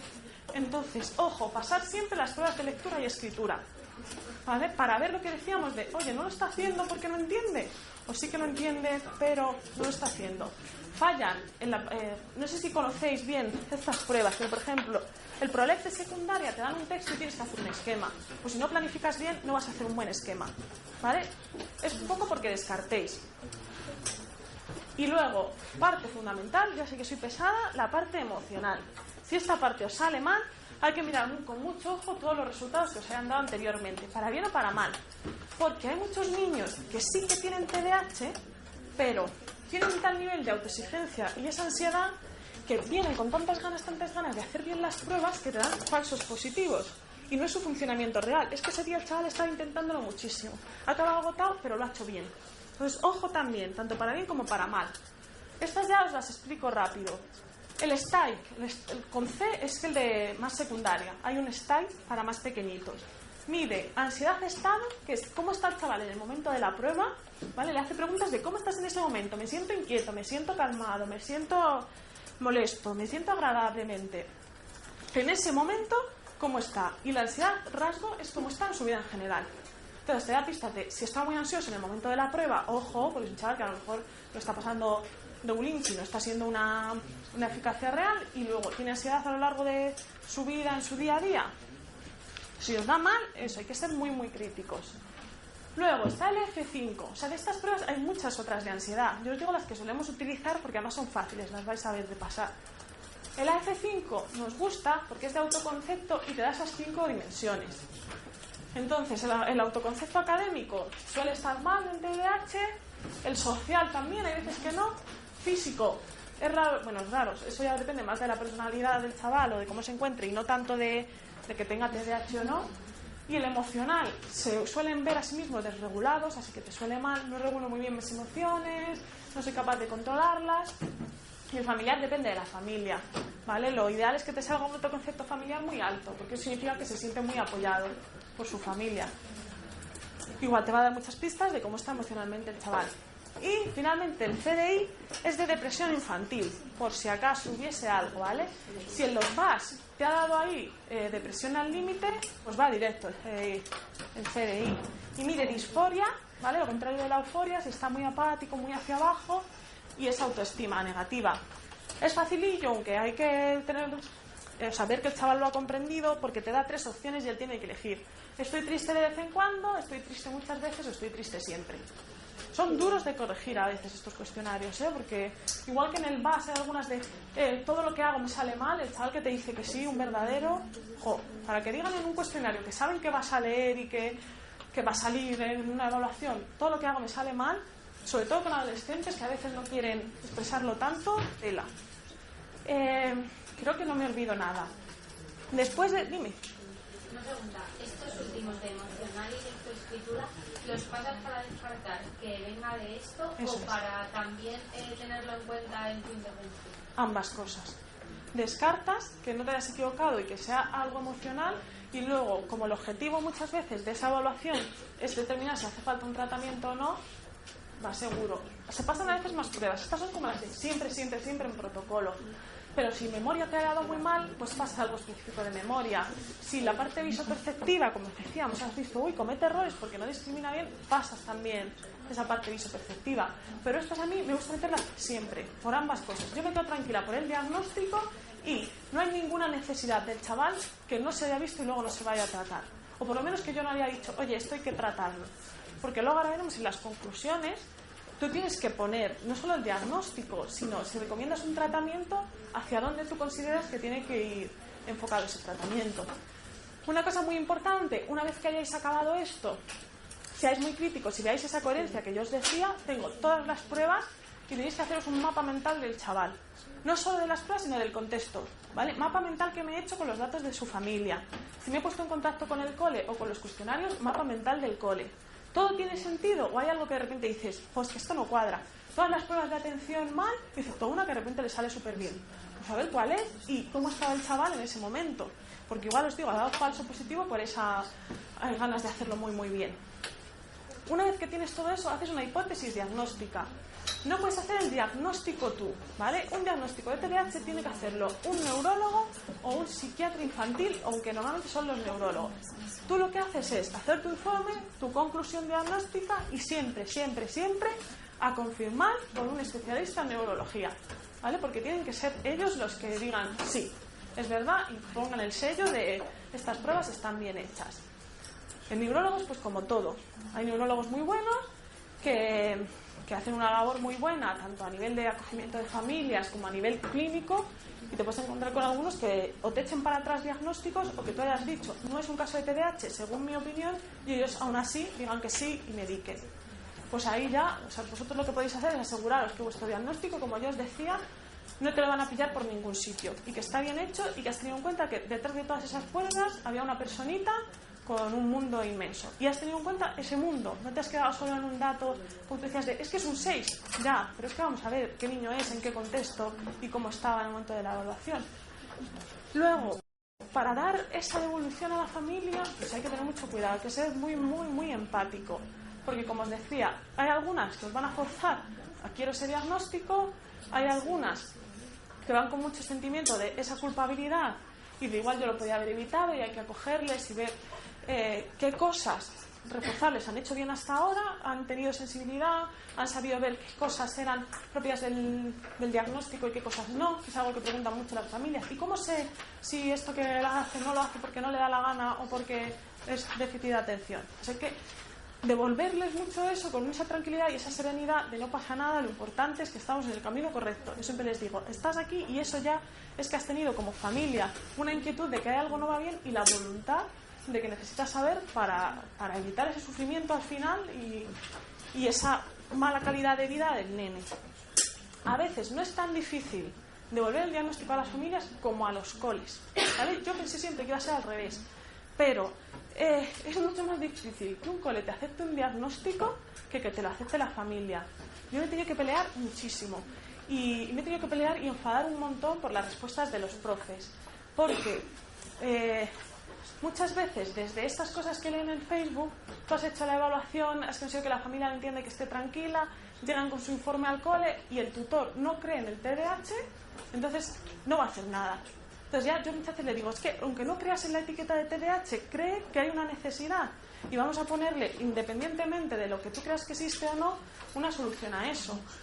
A veces pides cosas muy fáciles, como yo le pedí una vez a una profe, ella me decía, no creo en el TDAH, y dije, bueno, pues da igual, vamos a limitarnos a no la etiqueta, que nos sirve más de cara pues, al diagnóstico o al tratamiento, y vamos a ver qué pautas puedes hacer en el cole. Entonces yo le pedí que de momento sentase a mi niña, a una de las del BAS, a una del BAS en primera fila. Le dije, siéntala en primera fila, porque si te sientas en última, el número de distractores hasta que llega la atención a mí es brutal. Entonces ella me dijo que no. Y yo le digo, ¿cómo que no? Y dijo, no lo voy a hacer porque en mi clase sentarse en primera fila es una... Bueno, es algo que te tienes que ganar, ¿vale? Una ventaja que te tienes que ganar. Entonces yo le decía, así es como si me dices que tienes un niño con asmático y un niño asmático le dices, no te doy el inhalador hasta que no corras 12 vueltas al campo. O sea, no le estás dando el recurso y no lo va a conseguir. Me decía, no, es que se tiene que portar bien, tener 2 semanas los ejercicios hechos. Pues, o sea, no puede ser, ¿vale? Que sentarte en primera fila. Entonces, es más difícil con los profes que con los padres. Muchos dicen, no, es cuestión de los padres. Es que estos padres están todos los días encima del niño y lo que tienen que dejar es que el niño se caiga y que aprenda. No, si los papás están todos los días encima del niño, en una medida justa, es porque igual el niño solo, hoy por hoy, no puede. ¿El objetivo es que tenga autonomía? Sí. Pero tienden mucho a... No, lo que hay que dejar es eso. Lo que hay que hacer, muchos me han dicho, lo que tiene que hacer este niño es echar a andar y ya madurará. Pues no, probablemente sin ayuda no lo haga. Entonces a veces hay que dejarse también de tanto existe, no existe, y ver que tienes una persona que tiene una necesidad, que cuando el niño viene a un diagnóstico, yo no voy a darle la etiqueta porque sí o porque no. Voy a darle ese recogimiento a la familia y al niño de la ayuda, que es el objetivo, es para lo que estamos en realidad aquí, para darle la ayuda a ese nene. Entonces hay que ser también un poco flexible. ¿Hacer un buen diagnóstico es importante? Sí. Pero ¿cuál es el objetivo? ¿Vale? ¿O por qué estamos hoy todos un poco aquí? Dime. Lo que decís antes del neurólogo, bueno, aparte de los profes y demás, si el neurólogo dice que no, aunque él diga que no, tú puedes hacer un tratamiento educativo. Claro, sí. Lo que pasa es que muchas veces el cole, o si quieres pedir una ayuda de cara a becas, o por ejemplo los casos de bachillerato, si tú quieres que tu chaval tenga en selectividad, que muchas veces lo pedimos, 20 minutillos más, me parece que les dan, necesitas que un informe del neurólogo sea del neurólogo, el tuyo solo no vale. Hay veces que hay tribunales de selectividad, tribunales, no sé cómo se llamarán, que con tu informe y con el del cole de, ojo, este niño durante el bachillerato ha tenido una adaptación curricular no significativa, que es al final lo que pedimos en el TDAH, ¿vale? Muy raramente pides una significativa, ya eso es porque hay algo más. Tú lo que pides es una adaptación en la metodología. Y hay 4 pautas básicas que hacen que mejoren un montón estos chavales.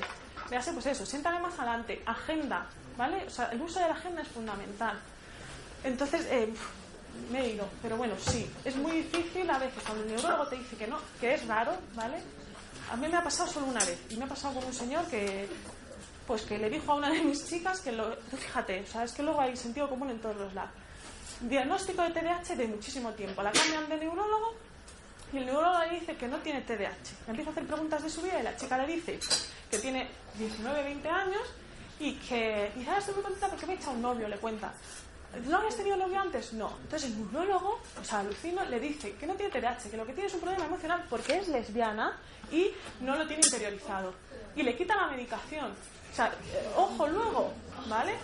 Esta niña la daba igual y salió riéndose, pero le pasa a otra de mis niñas o a otras familias que no confían en el TDAH, el neurólogo te dice que tu nena lo que tiene es una dificultad de orientación sexual y a lo mejor crees más en eso, ¿vale? Que en el TDAH. Ojo, ¿vale? Hay que tener, o sea, no se puede decir no existe. Mal diagnóstico puede ser, pero venga, más preguntillas.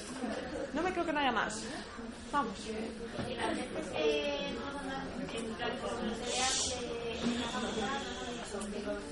Síntomas, signos de hiperactividad serán más en los hombres y los de atención en las niñas. Es cierto, tienden a ser más inatentas las niñas y por ello pasan más desapercibidas todavía, sí. Es mucho más en varones y se me había dicho, es hereditario. Ojo, nene con TDAH, probablemente papá con TDAH. Hay que intervenir también, porque a veces la familia es TDAH y por mucho que tú intervengas con el niño, si la desestructuración familiar es enorme, no vas a avanzar. O sea, el tratamiento también va con la familia, no los padres. Yo meto muchísimo en sesión y hay que tener muchas reuniones. Pero es verdad. ¿Has hablado de que es muy raro un grupo de síntomas solo en el otro? Sí. Entonces, ¿qué pasa? Es normal que se dé inatención sin hiperactividad e impulsividad. Lo que es raro es que se dé lo contrario, un niño hiperactivo impulsivo sin inatención. Antes sí que se creía que eso existía, pero ahora se han dado cuenta de que es el pre del boom del trastorno en sí. O sea que tienen a lo mejor síntomas de hiperactividad cuando son muy pequeños, que es normal. Un niño de 5 años o 4 años, pues la mitad de nuestros chavales en infantil tienen esa inquietud motora. Por eso no se suele diagnosticar antes de los 6 años. ¿Cuántos años a lo mejor lo he dicho? No, porque es muy normal que esté inatento y que esté movido, ¿vale? Cumple muchos criterios y no hay muchas pruebas de menos de 6 años. Entonces, normalmente les pides a los papis que esperen. Como infantil también es más movidito, pues el niño puede aguantar sin ese fracaso escolar, que luego al final es lo que salta la alarma. Más cosillas que me han quedado claras que os den curiosidad. Has dicho que una forma de las como ayudarles es ponerse en primera fila, usar la agenda. ¿Qué has quedado ahí? ¿Puedes decir alguna hora? Sí, es que el tratamiento daba para otra hora.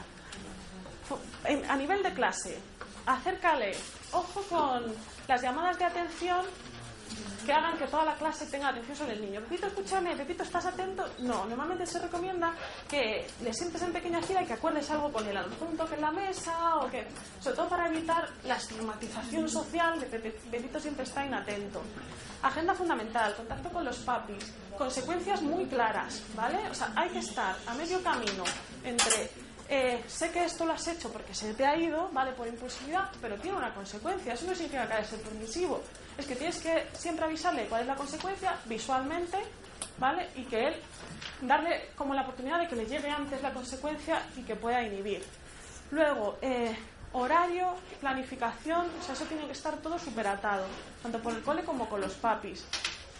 Pizarra los ejercicios, no dejes a la buena voluntad que los copie en la agenda, ¿vale? Todo lo que sea visual que esté ahí, evaluación continua, que no se la juegue un examen porque probablemente ese día la líe, control del tiempo de los exámenes, asegúrate, sé que son muchas, pero bueno, esto yo os puedo enviar a lo mejor un documento de pautas generales, ¿vale? Que se hacen a nivel general y así no estoy tan, pero bueno, es un poco eso, evalúale con exámenes orales muchas veces, ten cuidado con los escritos porque lo va a hacer desorganizado, dale las preguntas una a una, no le pongas, como decíamos, 3 en la misma, define, pon ejemplo, se justifica, no, define, cuando haya definido le das la siguiente, pon ejemplo, justifica, yo os lo mando, te lo mando a ti, le haces y lo pasas. También todo esto viene en hay un documento, un protocolo de diagnóstico y mucha parte de lo que he contado hoy viene ahí, así que también porque lo tengáis, por algún día acudir a ello, pues lo puedo mandar, si te parece bien.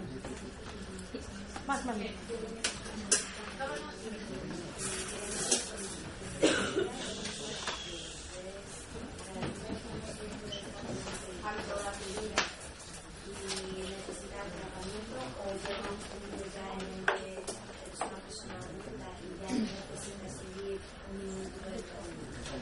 Pues hasta hace poco se pensaba que el TDAH en algunos casos desaparecía por completo. No es que desaparezca en realidad, tú siempre vas a tener esos síntomas, solo que has desarrollado estrategias que hacen que estos síntomas no interfieran mucho con tu vida diaria. Pasa mucho con los padres cuando vienen, tú le das el diagnóstico al niño y te dicen, toda mi vida yo he sido así, pero bueno, o sea, tienen éxito, tienen una familia, pero los síntomas siguen. Lo que pasa es que tú aprendes a explicarlos. El tratamiento llega un momento que el objetivo es que pare, tanto farmacológico como el psicopedagógico. Por ejemplo, yo el otro día, una mamá que no tiene tratamiento, nunca lo ha tenido, pero ella se reconoce en esos síntomas. Me llama desesperada porque llegaban tarde, porque conduciendo se ensimismó, te llevaba un camión delante, entonces siguió el camión, ¿vale? Iba ahí todo el rato con la vista fija en el camión y no se dio cuenta de que estaba siguiendo el camión hasta que llegó a una gasolinera y paró el camión. Entonces, esto era en Aranjuez. El centro que yo tengo está en el centro de Madrid, en el que yo trabajo. Entonces me llama y dice, pues sin atención, ahí tuvo un fallo función ejecutiva y de TDAH brutal. Y en ese bloqueo no se le ocurrió poner el GPS, a lo mejor. Entonces, aunque esa mujer no necesite tratamiento, tiene cosas ahí que siempre van a estar. Sí. No sé quién está. Es que hace, en las semanas anteriores estaba haciendo un curso que era justo de abordaje de trastornos en una perspectiva diferente de ver los trastornos en la infancia.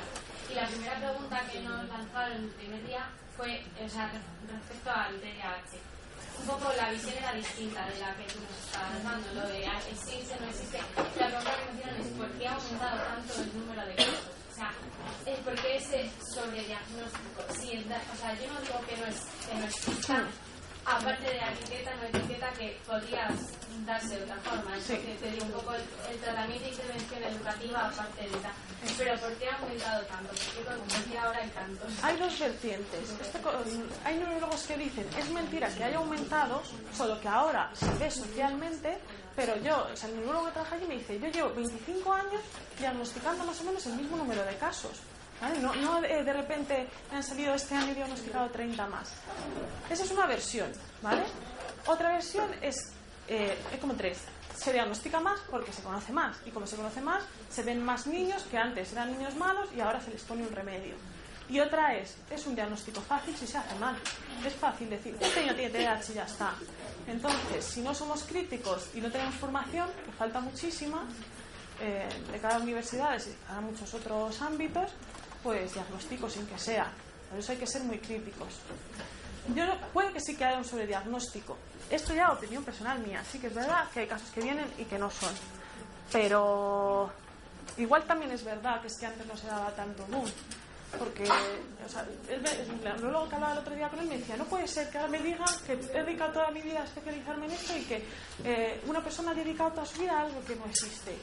Y además comparan mucho con otros trastornos. Por ejemplo, dicen, es que en los años 70 el Asperger no se diagnosticaba. ¿Cuántos niños diagnosticamos ahora de Asperger? Ha subido un montón. ¿Y eso significa que no exista ahora el trastorno de Asperger? Pues nadie duda que el Asperger no exista, ¿vale? Pero ha subido el número de diagnósticos. Nadie dice hay un sobrediagnóstico de Asperger. ¿Por qué? Porque no tienes esa fundamentación conductual que te permite justificarlo por una mala intervención, una mala educación, que es como en el TDAH, que yo creo que es lo que le falla. Eso, y que no tiene ningún rasgo físico. En el TDAH no hay nada no hay un fenotipo que digas, es eso seguro. Y los pobres, pues les machacamos un montón por eso, porque no llevan un cartel. No sé si te contestaba la pregunta. Pero esto es un poco también lo que yo opino. ¿Alguna más? Cuando hablamos de dificultades de atención, ¿también nos referimos a concentración? ¿Hay diferencia entre atención y concentración? Es que la concentración es un poco esa atención sostenida y selectiva. Soy capaz de concentrarme durante un tiempo largo y seleccionar en qué estoy concentrándome. Entonces, porque muchas veces los padres dicen, no es que no ponga atención porque ve la tele y los dibujos muy atentos. Mira, eso es muy bueno. Siempre te lo dicen en las reuniones previas. Entonces, hay dos factores que hay que explicar. Uno, que la motivación mueve montañas. Incluso a nivel neurológico hace que tú segregues más neurotransmisores. Entonces, un chaval motivado va a atender mejor. Y segundo, que esté atendiendo, que esté jugando a la Play 3 horas, no significa que lo esté haciendo bien. O sea, no significa que esté prestando la atención suficiente. Entonces, siempre se les recomienda a los papis que se pongan a jugar con ellos. Ejemplo práctico. juego de estos del Sprint Perfect, igual algunos, todos los chicos alguna habéis jugado. Misión, ¿vale? Te están dando un objetivo. Rescata al rehén, ve al helipuerto y cuando estés allí pulsa triángulo para que venga a recogerte el helicóptero. El chaval recoge al rehén, llega al helipuerto y 3 horas dando vueltas. ¿Y ahora qué tengo que hacer? ¿Y por qué no viene el helicóptero? Y cartel preparante, pulsa triángulo cuando estés preparado. Lo que pasa es que los papis muchas veces no se sientan a ver si durante ese proceso la calidad atencional es la misma también. Pero vamos, sobre todo la motivación hace muchísimo. ¿Podría pasar lo mismo con tareas, por ejemplo, hacer un puzzle? ¿Hacer lo mismo que con un juego? Claro, si a él le encanta hacer el puzzle, puede que sí, es una tarea muy buena de función ejecutiva, es un entrenamiento. Si al chaval le gusta, lo va a hacer. Si no, pues le va a costar. Pero sí que puede ser, sí. Son más motivantes y son más mecánicas. A veces lo mecánico, algunos chavales ya lo acostumbran y lo hacen rápido, pero por mecánica, no por eficiencia real. Si le cambias el tipo de puzzle o el tipo de estrategia de búsqueda, igual no lo hace tan bien. ¿Alguna más? Con respecto al tratamiento que has dicho antes, no habría posibilidad, o sea, no funciona igual en la educativa o psicoeducativa sin ese tratamiento. O sea, yo es que solo di una asignatura lo que es el Bullifemi y Concepta, nos estuvieron con un poco las líneas que siguen en eso, está atento, vuelve a bajar, está atento. O sea, sin ese tratamiento no sería igual de efectivo que una intervención educativa. Depende mucho del niño y del grado de TDAH que tenga y del riesgo que estés dispuesto a correr. Hay veces que se dicen, venga, quiero quitar la medicación. Tú le tienes que dar el feedback al papi de corres el riesgo de a lo mejor cargarte el curso, que es lo que más les suele preocupar, y no les importa. Hay chavales en los que sí que para intervenir necesitas un poco ese freno de la medicación, porque es que si no puedes tener al chaval 2 minutos sentado para explicarle cómo se hace una autoinstrucción, es muy difícil que él solo madure y aprenda cómo dividir la tarea en pasos o qué estrategias hacerlo. Hay chavales que puedes tirar con un tratamiento psicopedagógico, ¿vale? Que van tirando, a lo mejor no llegan a su capacidad real, pero van sacando sus objetivos y tal, y puedes tirar. Pero hay otros que no. Chavales que no. Por eso, hay veces que aunque tu ideal no sea medicar a un nene, ¿vale? No es el ideal para nadie. Los papis muchas veces dicen, médica y ya está. Les cuesta, porque sienten ahí un sentimiento de no sé hasta qué punto estoy cambiando la manera de ser y si mi niño es así, ¿por qué no lo pueden adaptar? Pero claro, tienes ahí una presión del contexto muy grande, ¿vale? El contexto escolar está obligando a tu niño a tener un rendimiento. No puedes cambiar el contexto escolar, así que tienes que intervenir con tu niño. Y si no puedes intervenir en ese momento porque es inviable enseñarles estrategia, pues tienes que ponerlo. Y además no te llega a No, el objetivo es quitarla lo antes posible, de hecho. Por eso tu tratamiento tiene que ser muy eficaz. O sea, no hablamos de tratamiento, pero tienes que ser la mejor, porque si puedes quitar desde un día o un mes antes esa medicación, es el objetivo. La medicación te da el tiempo suficiente para entrar e intervenir a saco.